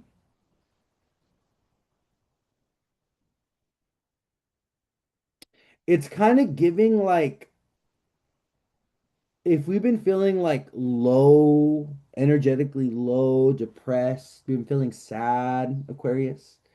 Spirit is saying you need to mobilize the body. and mobilizing the body and getting energy moving in the body is gonna help with like forward movement. It's like when we are moving the body, when we get the body moving, it's like the quantum field of the body, it gets stimulated and like starts to move. Then literally our life will like start to move forward, especially if you've been feeling very like stagnant, depressed, stuck, cold. What is this? Aquarius, I'm feeling cold in the body, coldness, cold feet, cold hands. Like I'm feeling like stiffness and coldness. And Spirit is saying we need stimulation. We need activity. We need to get the body moving. We need to get heat. We need to get energy in the body moving. Okay. The Knight of Wands this week. Someone said, I'm back in the gym. I just got accepted for a brand deal on Instagram. Oh my God, congrats. She said she's on the treadmill as she's watching this. That's so funny. The Knight of Wands. Yeah, it's this energy of like, the Knight of Wands is also like passionate, exciting energy, you know? Yeah, this is for Aquarius right now. The Knight of Wands is also passionate, exciting, fun, sexy, you know? The Knight of Wands is a man that, you know, he likes to rock and knock of the boots. He likes to crack and get cracked. Okay, to put it lightly, right? And so the Knight of Wands also speaks to passion, you know, it speaks to adventure, it speaks to fun. And I do think Aquarius Spirit is saying, invite this energy into your life this week. Passion, fun, adventure, be a little wild, let your hair down, dye your hair red, you know, there's something coming through for Aquarius around like passion, stimulation, fire and desire, you know? Fire and desire. Was that Tina Marie and Rick James? That's what I used to do. Use and abuse them.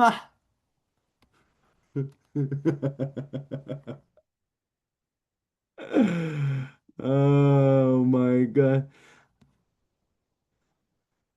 Then I laid eyes on you. It was pain before pleasure. Right? My voice is a little like choppy because I was out last night, but you guys know what I mean. Go look up that song. I'm not gonna play it because I don't want to get my video censored. But Fire and Desire by Rick James and Tina Marie. That's what this card is giving for the week. Okay. It's not alive until Louis sings. I love it. Yeah, it's giving Fire and Desire, Knight of Wands or Knight of Wands this week. Okay. Choose your battles wisely, though, I will say, um, Aquarius is a sign that's prone to anger. They are. Aquarius can be a very angry sign, you know. Have you guys ever seen a pissed off Aquarius? I have. Anybody know why Aquarius can be prone to anger? It's because they have Aries ruling their third house. So, Aquarius, they could be a little mean sometimes. They could get a little pissed off, be a little angry. They could be a little angry. They have Aries in the third house of communication. They have Mars energy in the third. That's why they're always fighting their siblings too, and they have bad relationship with their siblings. We talked about that in a post last week or the week before, you know. But that was for Aquarius. All right, let's move on to the next sign. We did one, two, three, four, five, six, seven, eight. Okay, we have four more signs to go. We have plenty of time. Cool. Aquarius. What's the next sign? What's after Aquarius? Pisces? Pisces, Sun, Moon, and Rising. I went off on my Aries baby daddy, made him cry. Okay, there's a few signs. When women have these signs, I have to tell them to be nice to their partners. Okay, and these are the signs. All right. Sag woman, Aquarius woman, Aries woman, and Capricorn woman. And Virgo woman too. Virgo woman too. Virgo, Capricorn, Sag, Aries, and Aquarius women. They love to bully their partners. They love to bully the men in their life.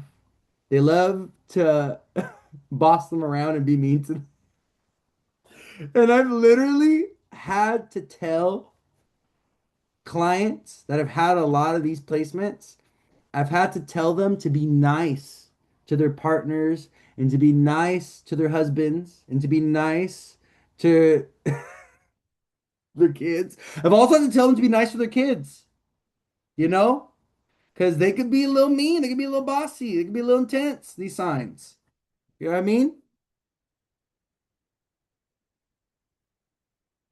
You always tell me that. Yeah. And honestly though, I do think that there's certain men that are meant to be humbled in this life, so they're meant to be with women that are like bossy or dominant or whatever, because it's meant to humble them, you know? It's meant to humble them. There are men that are supposed to experience meanness and rejection from like women because that's part of their karmic lesson. They don't want to hear it, but it's the truth, you know? It's the truth. I'm Aries Sun, Venus, Mercury, and Virgo Moon. Oh yeah, yeah, you could be a little mean to your partner, I'm sure. You could. Aries. Well, actually, you have Sun, Venus together, so that also can make you more peaceful. When people have the Sun and Venus in the same sign, or they have the Sun, Venus really close, they're gonna be more of a Nusian. So they're gonna be more like peacekeepers, romantic. They're gonna love beauty, art, fashion. Planets that are close to the sun or conjunct the sun or in the same sign of the sun, they have a lot of influence on our identity and they change our personality a lot.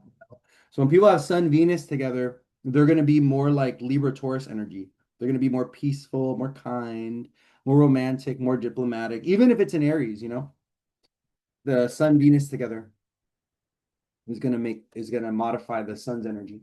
Okay, Pisces, Pisces, Pisces. Let's go.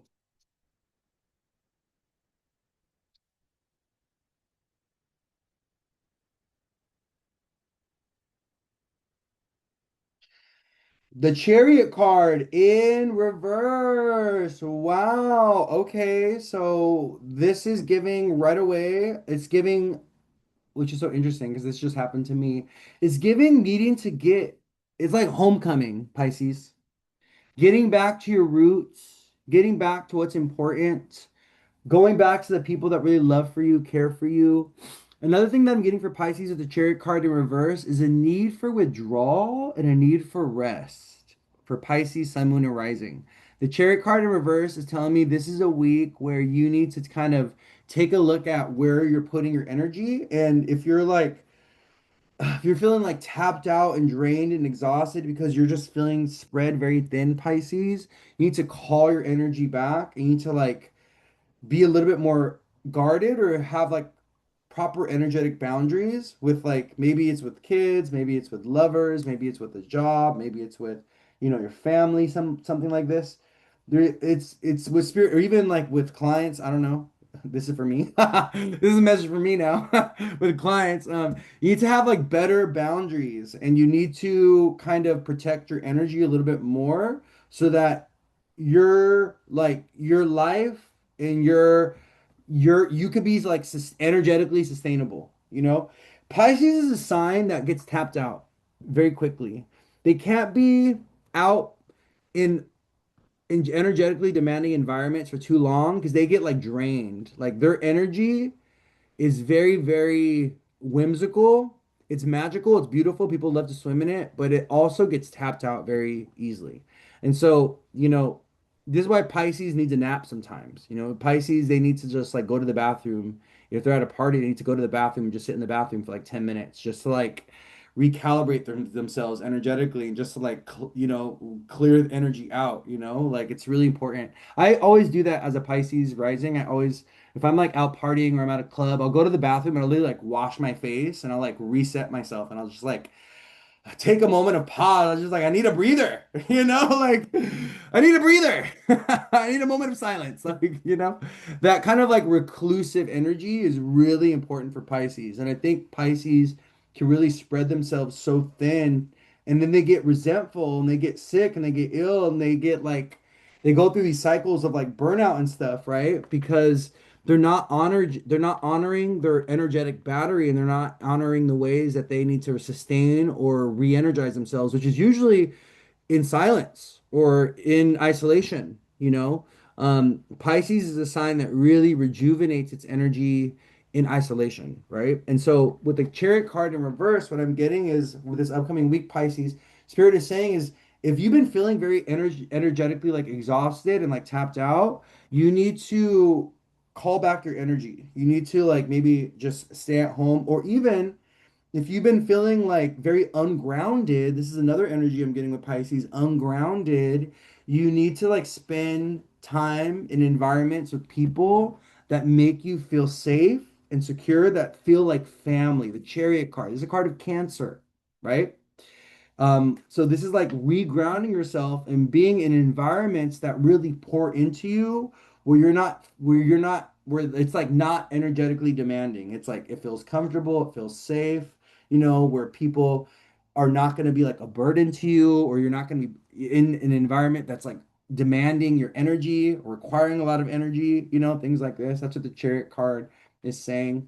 Another thing that I'm getting with the Chariot card for Pisces, I'm getting delayed travel experiences.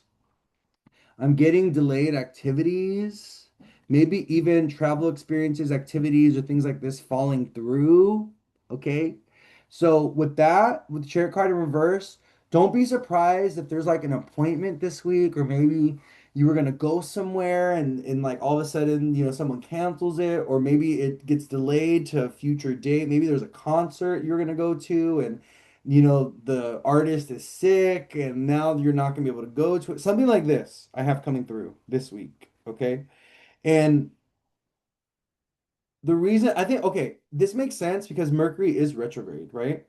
So, yeah, this could be tied to Mercury retrograde for Pisces. Like, there could be something that gets delayed, postponed, or like falls through this week. Okay. In terms of like an appointment, event that you're going to go to, something like this. Okay. So, just be on the lookout for that, Pisces. Okay. And if that ends up happening, like, don't be frustrated. Just understand that it's part of like divine timing, It's part of like what's meant to happen in some type of way. Okay. Chariot card in reverse. This is the need to like come home to the self though. This could also be about needing to get your car fixed or repaired. Or there could be something with like transportation where it's like, oh, maybe you do have like a bicycle and you need to like, get new tires on it or something. Or maybe you have an old bike and it's time to get a new one or something. Or maybe, you need an oil change. Mercury's retrograde, Pisces. Pisces can be so negligent with like the upkeep of daily of things in their life. Like Pisces is a sign that will let their laundry accumulate for months. Pisces is a sign where like the car is telling them, I need fixing, I need repair, and Pisces is like, oh no, it's fine, it's okay. Like they're just like they're relying on like luck, They rely on luck, to like keep things going. It's like, no, Pisces, you got to do the energetic upkeep in your life, And I really do think the Chariot card in reverse is saying for Pisces, you need to do the upkeep. You need to like do the laundry. You need to wash the dishes. You need to brush your teeth. You need to take the shower. You need to get the car fixed. Like you gotta do the little daily. Even I know it's hard. I know it's tedious for you. I know you don't want to do it, but you gotta do it. Okay, it's very important, Pisces, especially this week. Okay, that's for Pisces. That's for Pisces. Okay, we got, let's see, Pisces, Aries. We got three more signs: Aries, Taurus, and Gemini.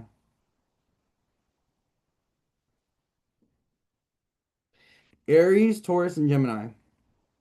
All right, Aries, Sun, Moon, and Rising. This is for you. This is your card for the week. Okay, this will be posted to YouTube as well. And obviously, it's going to be posted here with timestamps. Okay. I'm going to come back and add the timestamps. So I'm just going to post it first, and then I'll come back and add the timestamps. Aries! Oh, you little yawn. Mm, I needed that. Because I have a message for y'all.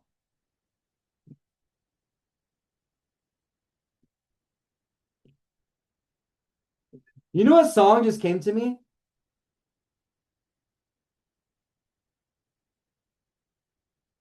for Aries? The Pokemon song.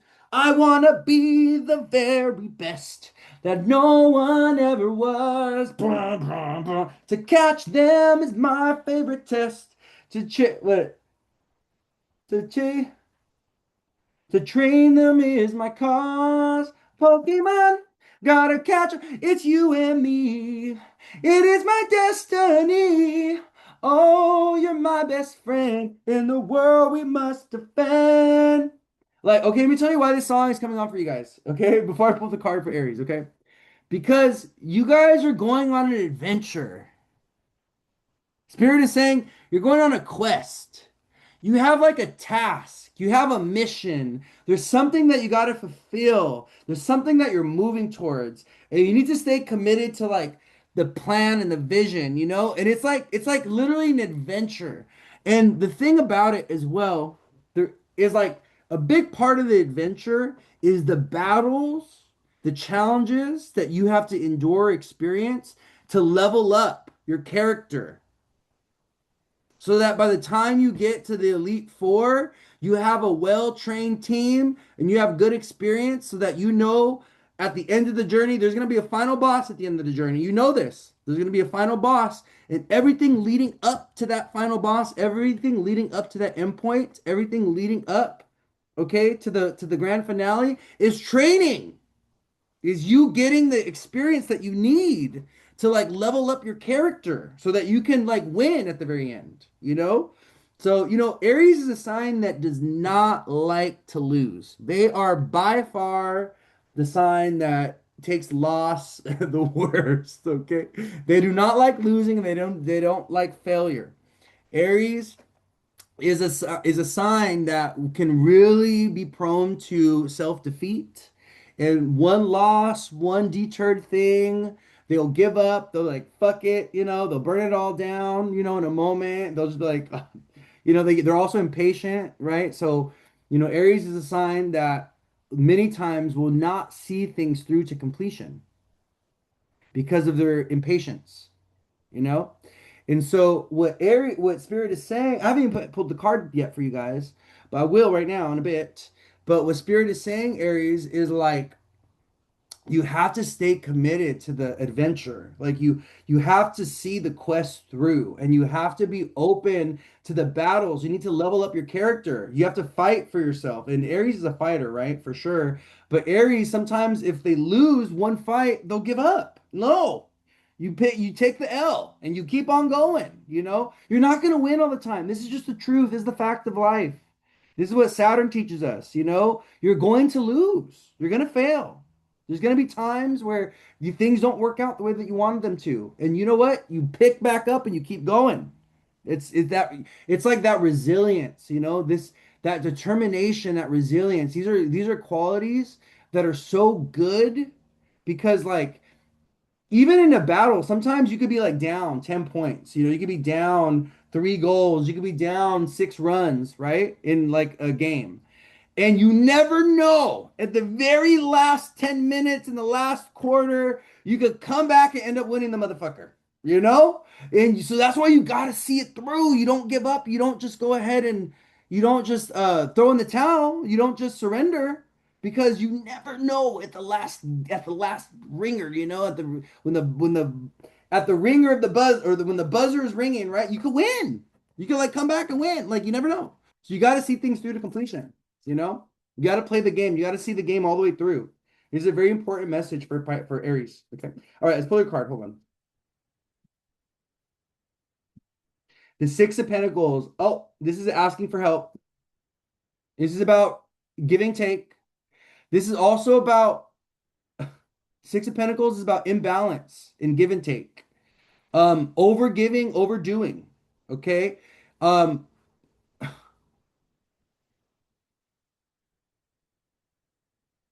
this is like we're doing too much for others.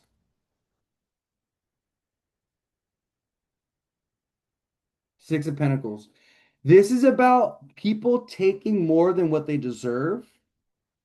This is about Aries giving more than what others deserve.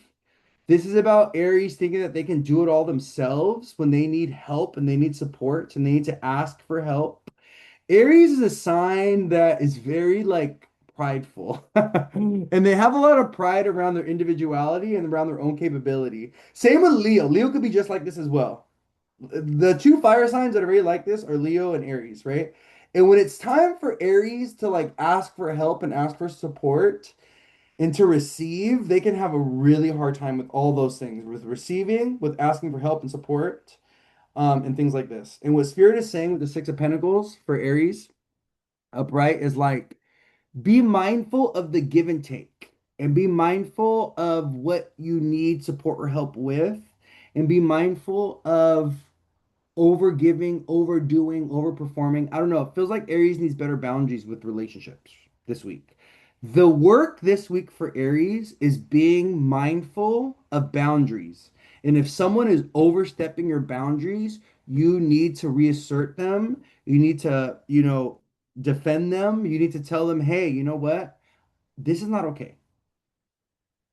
I'm not comfortable with this. Okay. This is something that doesn't align with my values. You're making me feel like, this is not, you're making me feel undervalued or underappreciated, like something like this, you know? Yes, they are. My Aries baby daddy revealed his love for me last night, and that's huge for him. I feel like this was Scorpio too. Yeah, yeah, this could be, this could be a message. Like I was saying, if if you're meant to hear this message and this is like resonating, maybe it's for you, okay?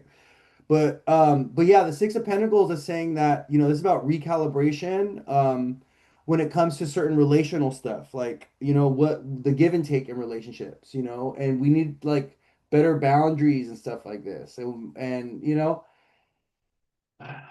don't need to give or do or whatever in order to assert your worth or assert your value. People that truly appreciate you and love you, they're gonna give you that energy without you having to give anything in return. That's what the Six of Pentacles is saying. Um, this can also be about this week, Aries. Someone can offer a helping hand, or someone can like offer support, or someone could give you something like a gift with like with no strings attached, you know?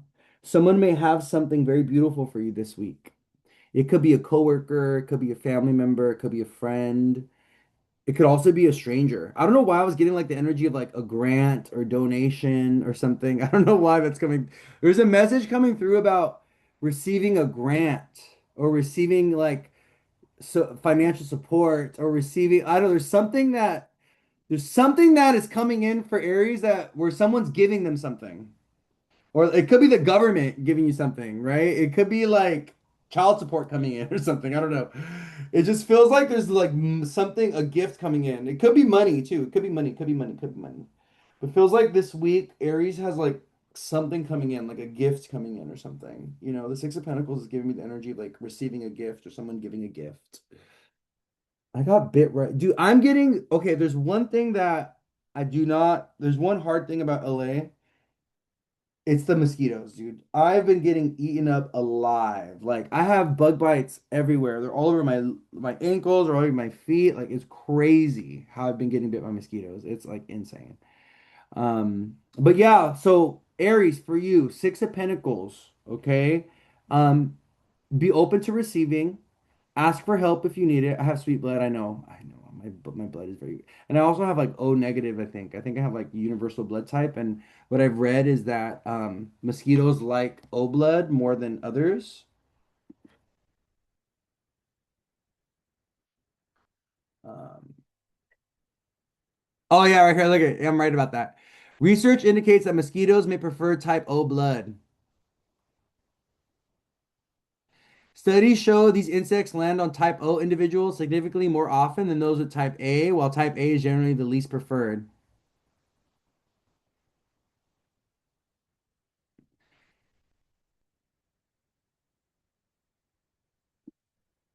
Dang, I am just a snack from mosquito. I'm just giving blood samples all day, I swear. Like, it's crazy.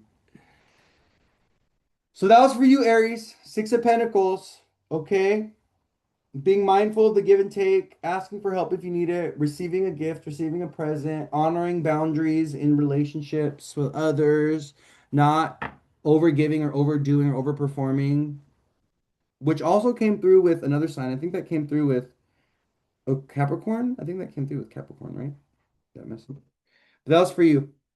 Okay, let's put that away. I am. I'm a snack for them.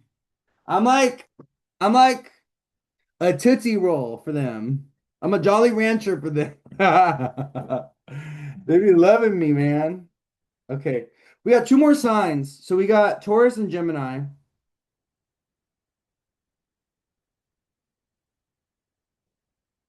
Let's start with, let's do Taurus. Well, obviously, because they're next in line. Just writing down the time. All right, Taurus, someone at rising. Someone at rising.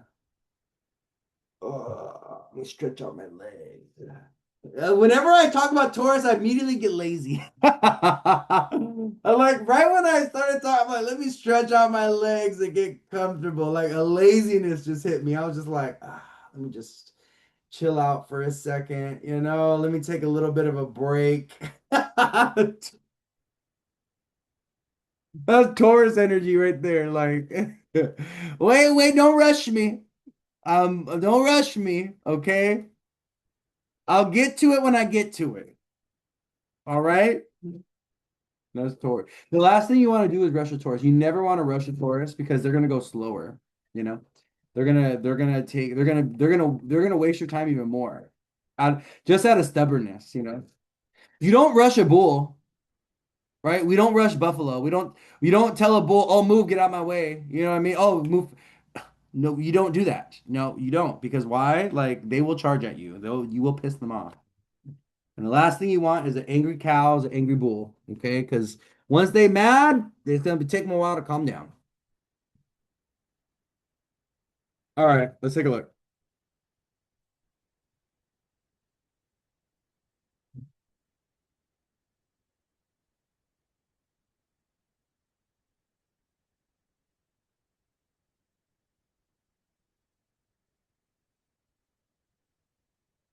Taurus moon, only if I care. Venus and Taurus is slow in love too. It can be. Yeah, can be. I think Taurus and Scorpio are slow burn love signs. Did I just see a mosquito?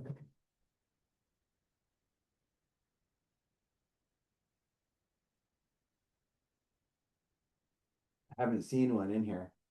If one of those mofos is in here though, I am the mosquito hunter. Okay. I can't even tell you how many mosquitoes I've killed. I'm so good at killing them too. I will literally snatch them out of the air like this. Whoppa! I've done it. My family has seen me do it before. I just like snatch them out of the air and kill them. I have that level of like awareness when it comes to mosquitoes. All right, Taurus, let's go ahead and pull. Oh, Eight of Cups. Oh, Eight of Cups came out upright. All right, Taurus. You know, I'm sure the card is kind of giving apathy a little bit. It's giving emotional unfulfillment. It's giving boredom. It's giving the need to go and seek out what is actually emotionally or spiritually fulfilling. It's giving walking away from things that are no longer serving us, like literally walking away from things that are no longer serving us. We got the Eight of Cups, you know. You know what else is coming through with this? Endings and beginnings. Like completing something or finishing something and then getting to like the next chapter. So what Spirit is saying for Taurus this week, take a look at where you're in transition in your life and take a look at what is like coming to an end or what is finishing or what is like coming to completion and what is like starting or beginning or where do you feel like you want to start or begin something. This can literally be about maybe the launching of something. This can be like, oh, maybe you're seeking like a new career path or maybe like, I don't know, there's something about this transition towards from like ending and like something that's like coming to completion and like okay, now that I did that, I'm ready to do this like next thing. Okay. And what Spirit is saying for Taurus for with Eight of Cups this week is to be proactive about that new beginning or to be proactive about that direction and where you're headed and like where you're going. Okay. Another thing that I'm getting with Taurus is this is so interesting. This is like something coming through.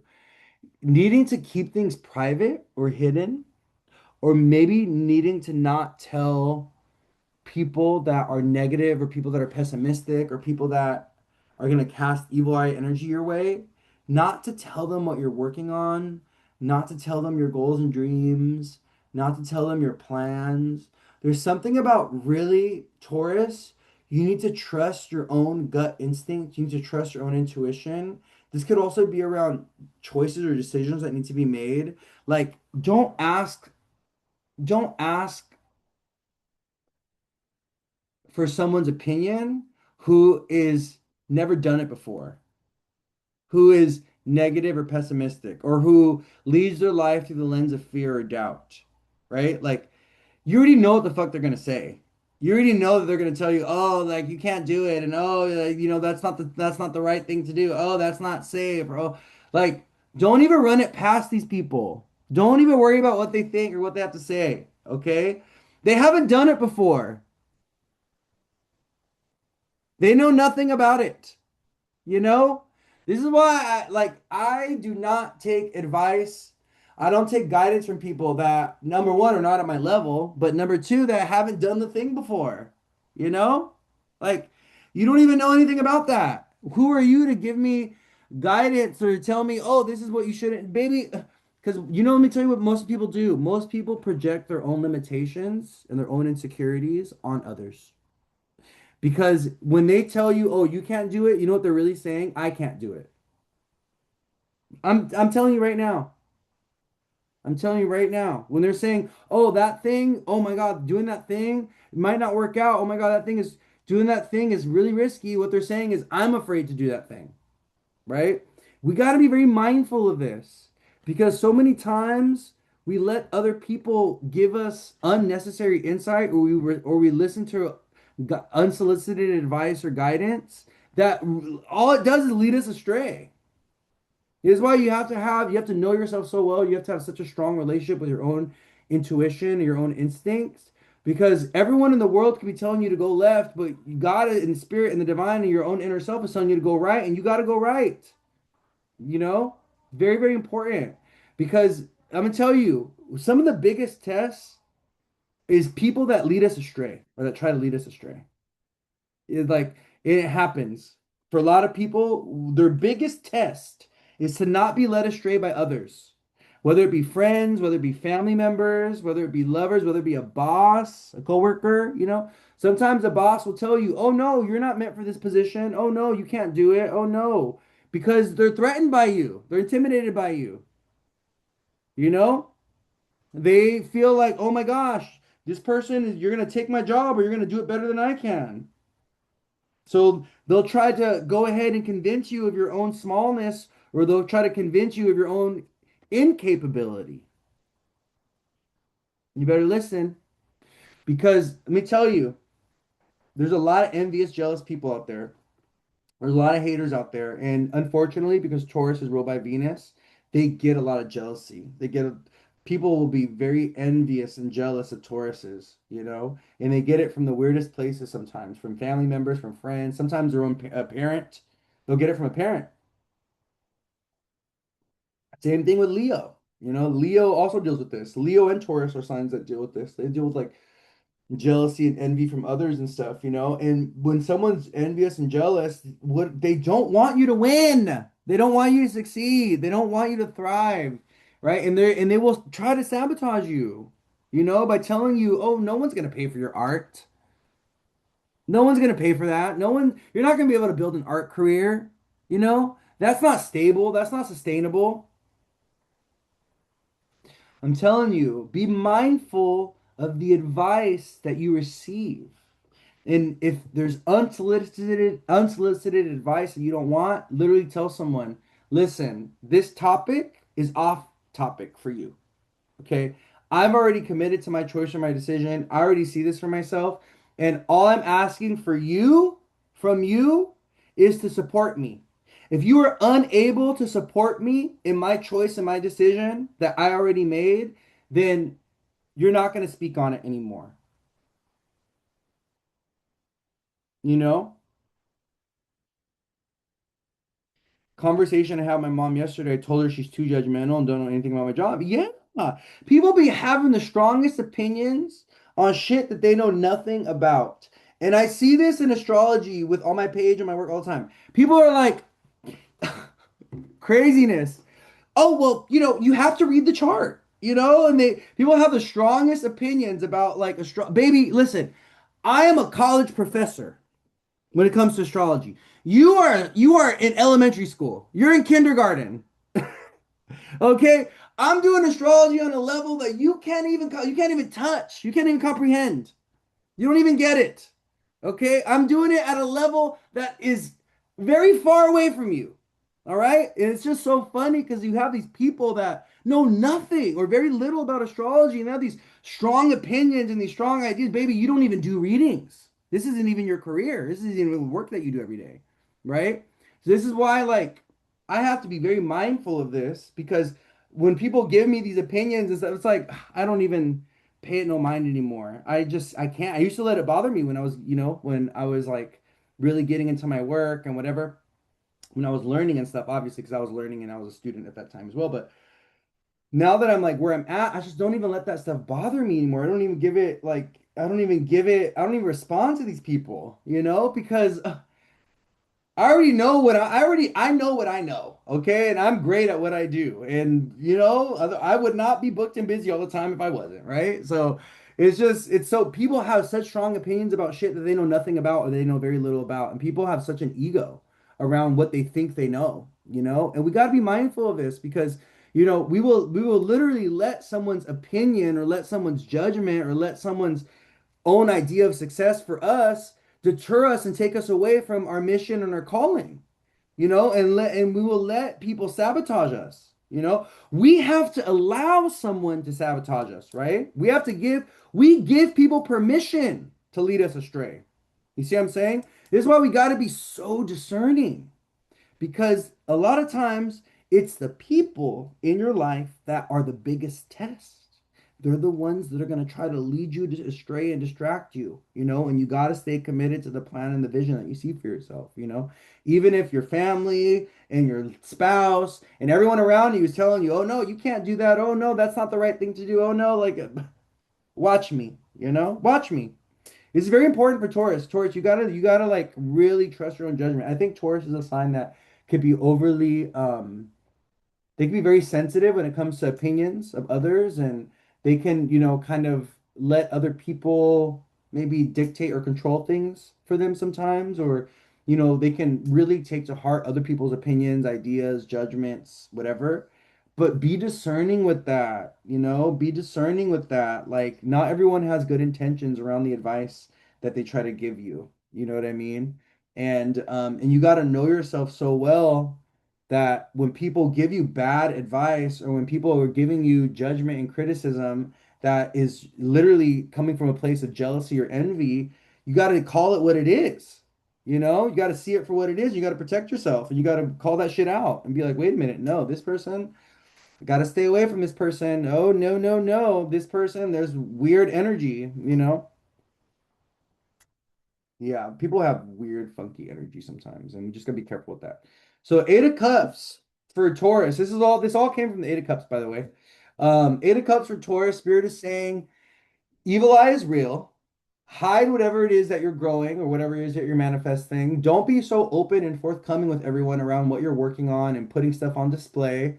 Be mindful of the advice that you're receiving from others and the guidance that you're receiving with others. Not all guidance and advice comes from a good place, and this is the truth. It's really sad, but like I was saying, people love to project their own fears. They love to project their own lack. They love to project their own insecurities. They love to project their own incapabilities. They love to listen to this. They love to project their own incapabilities. If I can't do it, so you can't do it. People love that shit. They love that shit. Because you know why? You doing it threatens their idea that they can't do it, right? You doing the thing and doing it well or doing it great, it exposes their own insecurities and their own vulnerabilities around their inability. Does that make sense? I'm telling you, be mindful, be discerning, okay? Don't let someone else's can't become your can't. Don't let someone else's won't become your won't. Just because they can't, just because they won't, doesn't mean that you can't, you won't, right? Super important.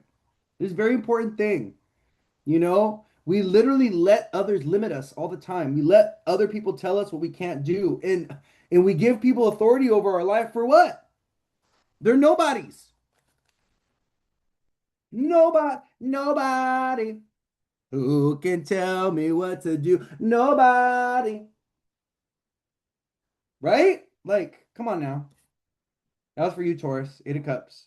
And also, just like last little message for Taurus, if it's not emotionally fulfilling for you, if it is making you feel depressed or sad, or if it's making you feel lonely, just let it go. Move away from it. Okay. If it's not filling your cup, if it's not filling your cup, if it's not pouring light, if it's not pouring joy, if it's not pouring positivity, if it's not pouring abundance into your life, stop interacting with it. Stop holding space for it. Stop giving it time and attention. Period. Punto. Period. All right. Last but not least, we got Gemini. I'm gonna start in reverse next week. So next week, I'm gonna start with Gemini and I'm gonna go backwards and end with Cancer. Remind me of this though. I might forget. All right, Gemini, let's do you last but not least. We've been here for a while. Holy moly. This was supposed to go faster, but oh well. Things happen. That's why I feel like doing this on one day and doing like the week ahead tarot on another day is like more energetically, it's mo better for me. It's energetically sustainable for me, so I don't get tapped out. Gemini, Sun, Moon, and Rising. Hi, my baby. Oh, look at my cute little handsome boy over there. I have a dog. For those of you that don't know, I have a dog. You could always tap into my stories and you'll be able to see my little puppy. Why do I feel like this deck is missing cards? I'm gonna do real quick. Hold on, wait. Two, three, four,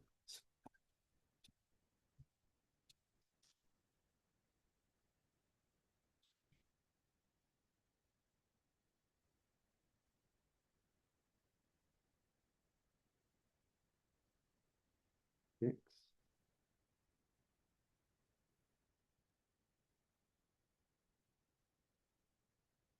It is.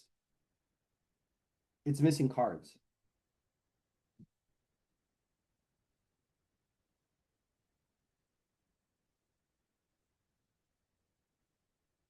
Where could they be? I'm gonna have to figure this out. Hold on, give me a second, real quick. I sw I think I'm missing like 4 or 5 cards. I'll figure it out later. Figure it out later.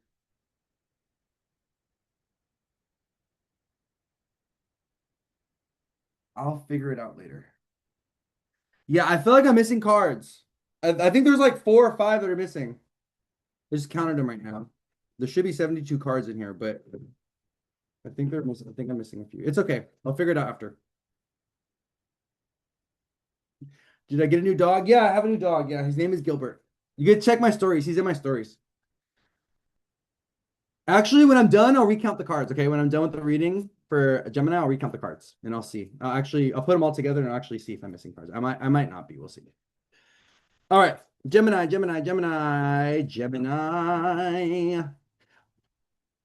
If you guys didn't read my Jupiter and Leo post for Gemini, Sun, Moon, and Rising, you definitely should. Jupiter and Leo is going to be amazing for Gemini. Also, North Node going to Aquarius is going to be really good for Geminis. Like really, really good for you guys. So you should definitely go read that post. I think I posted it last week. Yeah, posted it last week for Gemini, Sun, Moon, and Rising. All right, this is your guys' card right here. Two of Cups in reverse. Did I do a spread last night? No, I didn't pull cards yesterday. Okay. Ooh. Two of Cups in reverse. This is a week. We've been getting like there's been quite a few cards. We have the Two of Cups come out with the Lovers come out in reverse. We had another relationship card come out in reverse. It was the Two of Cups. It was the Lovers. We had another one come out for another sign. That was like a relational card in reverse. So what I'm gonna say with the Two of Cups in reverse this week for Gemini, this is about not only recalibration and rebalancing in relationships, but this is also about kind of like emotional confession or emotional vulnerability, or even allowing yourself to go deeper into a relationship. Oh, the Eight of Wands. Okay, yeah, it was the Eight of Wands that came through with that. Yeah. The spirit is saying, Gemini, like maybe you do need to take a certain relationship or a certain partnership more seriously. Maybe you do need to kind of like be more open and more honest and more vulnerable with what you're feeling. Maybe you do need to kind of like surrender to love in some type of way is what I'm also getting. I think Gemini could be a sign that wants to keep things very surface level because they don't want to get their feelings hurt, underneath it all. And sometimes they can avoid intimacy or closeness, or they can delay and postpone it because they, don't want the pressure or the obligation or the responsibility of a relationship. Oh, whoa. Oh, Gemini. You don't want the obligation. You don't want the responsibility. You don't want the burden of a relationship. But Spirit is saying but you want love. I want to know what love is. But you want love. But you don't want to do the work to sustain love. All right, Gemini, I'm gonna be honest with you, okay? There's a few messages, okay? But for some of you, let's start with this is for some of you. Some of you, you need to commit. You need to commit. You need to go deep. You need to get married. You need to say yes to the proposal. Even if this is for a man, Mr. Sir, okay? It's time for you to like get on one knee. It's time for you to like level up. It's time for us to move on. It's time for us to get to the next level of our life? Um, and this could also be about like maybe you've been in student mode forever. It's time to become a teacher. Maybe you've been studying this thing for a long time, baby. It's time to like launch the business and get the craft going. You know, there's something about Gemini needing to level up. You already have the experience. You already care for the person. You've had enough time has passed for you to figure out that it's time for us to level up and take things more seriously. Okay? That's what Spirit is saying. Like, okay, that's for some of you. Okay? That's for some of you. For others of you, okay, with the Two of Cups in reverse, okay, you got to release or let go of a past lover. Mercury's retrograde, Gemini. Virgo, right? Virgo ruled by Mercury. What else? What other planet is ruled by Mercury? Or what other sign is connected to Mercury? And what sign is ruled by planet Mercury? Gemini, right? So when Mercury's retrograde, Gemini also, just like Virgo, needs to reflect. It needs to go backwards. It needs to take a look at what they've already emotionally invested in to see if it's serving them. And if it's not going anywhere, if their emotional investments have no sense of direction, if their emotional investments are not working out, or like things have like hit the fan or whatever, then you need to pull your heart out. You need to pull the money out, right? It's like, oh, it's going to shit. It's a downward spiral. Pull the money out, salvage what you have, and then reinvest in something else. You know what I mean?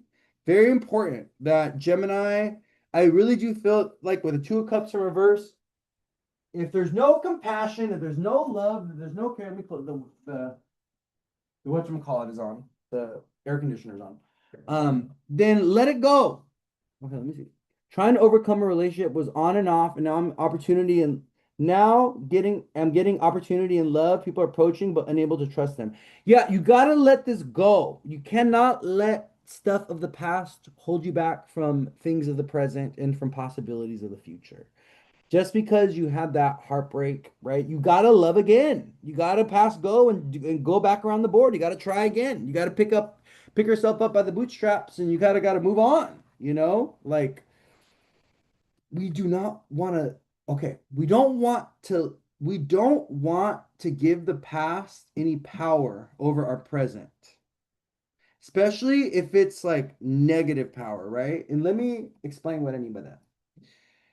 When we allow traumatic, negative, or difficult experiences of the past to hold us back from possibilities of the present and the future, we really are doing ourselves a disservice, or we're doing our life a disservice.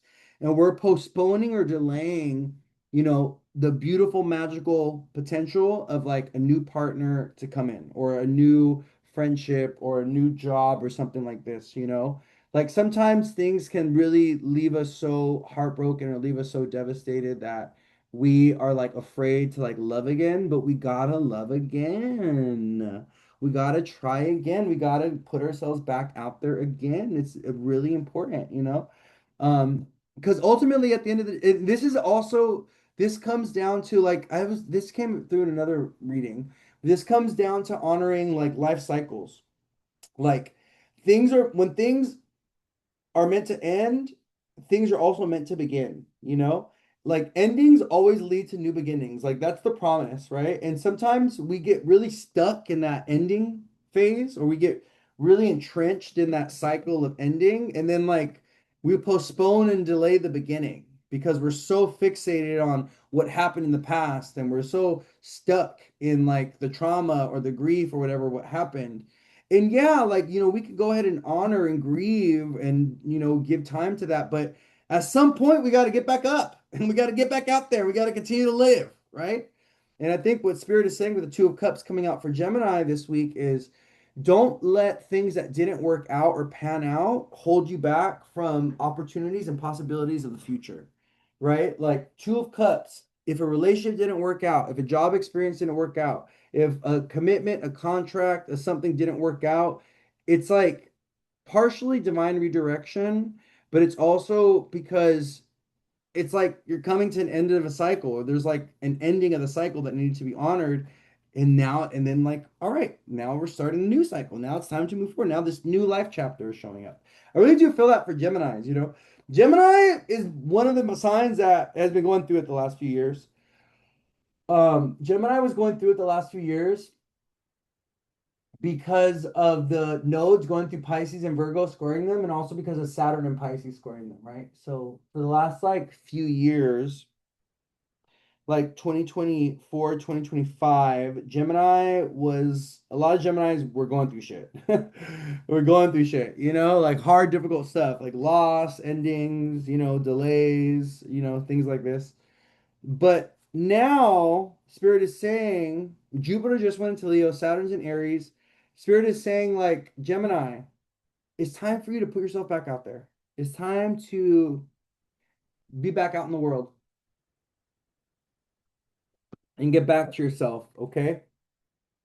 It's time to come home to yourself. Get back to your like usual fun, adventurous, curious, childlike self. There is that part of you. Don't let people take away that light. Gemini has this like they have like this beautiful twinkle in their eye. They have this light to them. They have this like innocence and this fun, and they have this like this way about them where they just like they go out in the world, and it's just like things kind of unfold or happen for them in really cool ways. And I really do think that you guys need to like reclaim the inner child, or reclaim that like sense of innocence and that sense of like fun and that sense of openness. Like you guys need to reclaim that energy, get back to that energy that someone has either taken away from you, or maybe you've gone through some loss or some endings, or you've been grieving stuff. Like get back to that fun, joyous, innocent self, okay? Because that's what Spirit is saying, okay?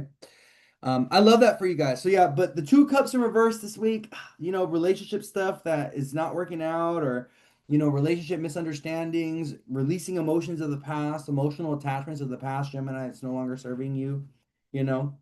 I do think that this Mercury retrograde for Gemini is going to be a very emotional one. Very, very emotional one. For collective, yeah, but especially for Gemini. It's your guys' second house, and so, you know, the second house tends to stir up a lot of emotions, especially the places that we've emotionally invested, things that we're emotionally invested in. All right, let me count these cards real quick. 1, 2, 1, 2, 3, 6, 7, 8, 9, 10, 11, 12, 26, 27, 28, 30, 31, 32, 33, 40, 41, 42, 43, 44, 45, 46, 47, 48, 50, 20.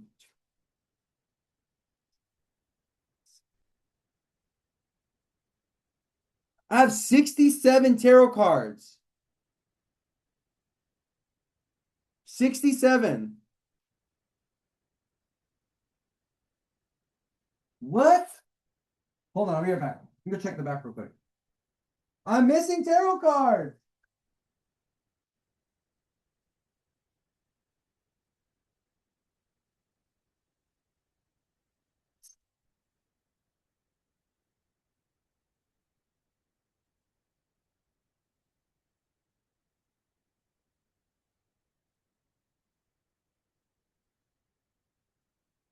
That is so weird.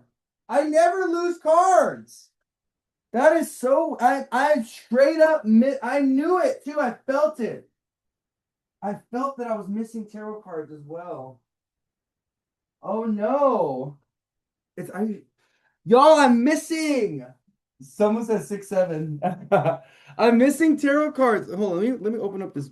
Let me open up this box. How? How am I missing cards? Maybe they're in here. Let me check. How am I missing tarot cards, my loves? Hi, Gilbert. Look at the Gilbert. Come here. Look at the boy. Ah, Gilbert wants to say hi. He smells so good. He smells so good. I like the way my dog smells. Let me see if y'all. I'm gonna have to like talk to my family about this. This is like a big problem. I am literally missing cards out of that deck, and it makes no freaking sense whatsoever. That's crazy. I like do not do that. Are they in Portland? No, they can't be in Portland. No, they can't be in Portland. They cannot be in Portland, darling. They cannot. They cannot. Yeah, that is crazy. I'm gonna go ahead and actually separate all the cards by the minor arcana and by element so I can see which ones are missing. I have like a million tarot decks. Like it's not a big deal. It's not a big deal at all. I literally have so many. I'm a tarot deck collector, so I have tons of tarot decks, but I just got to figure out what cards are missing. This is like one of my favorite decks though. This has become one of my new favorite decks. I'm gonna have to just like get it, use another tarot deck. All my tarot decks are like they're in storage though, so I'm gonna have to go get a tarot deck from storage. I gotta figure out which ones are missing. All right, my loves. Well, we are at the end of our journey today. Thank you, everyone that was here for the week ahead, the 12 sign week ahead tarot. Thank you for being here, hanging out with me. Where is this? Ace of Cups, cards. I appreciate you guys being patient, and I appreciate you guys giving me love and support, and being present and everything. I do this for you guys, so okay, we got swords, we got pentacles, we got cups, we got pentacles, swords, cups, wands. I'm gonna figure out which cards are missing. I have to do a reading right now too, so Gotta get off. But you guys take care of yourselves. Be well. Where's this? Have a beautiful weekend. Enjoy your Sunday. While I figure out what happened with my tarot deck and why there's cards missing. Like, that's crazy. That is actually nuts. Like, cards missing from my deck. And then, like, having no idea where they're at. Like, that is nuts. That is something else, dude. I had my tarot deck in the back. I had my, is this my high school reunion year? I don't think so. I graduated in 05, so I don't think so. I think it was last year. I haven't been to like a high school reunion at all.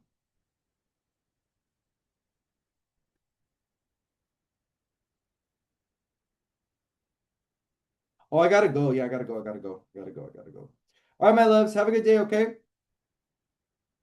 Mwah. I'll see you guys around. I'm gonna go ahead and post this on Instagram like right away. And then I'm going to post this on YouTube and I'm gonna add the timestamps, okay? So if you want to wait for the timestamps, you can. I have to go back and figure out the timestamps though. So all right.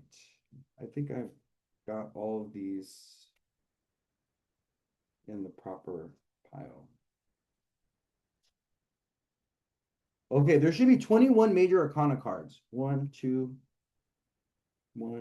3, 4, 5, 6, 7, 8, 9, 10, 11, 12, 13, 14, 15, 16, 17.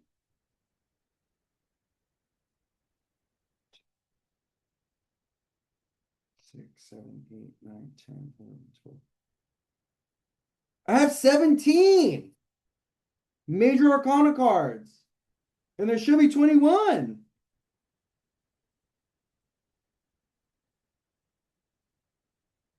Oh, something is really off here. Something is really off.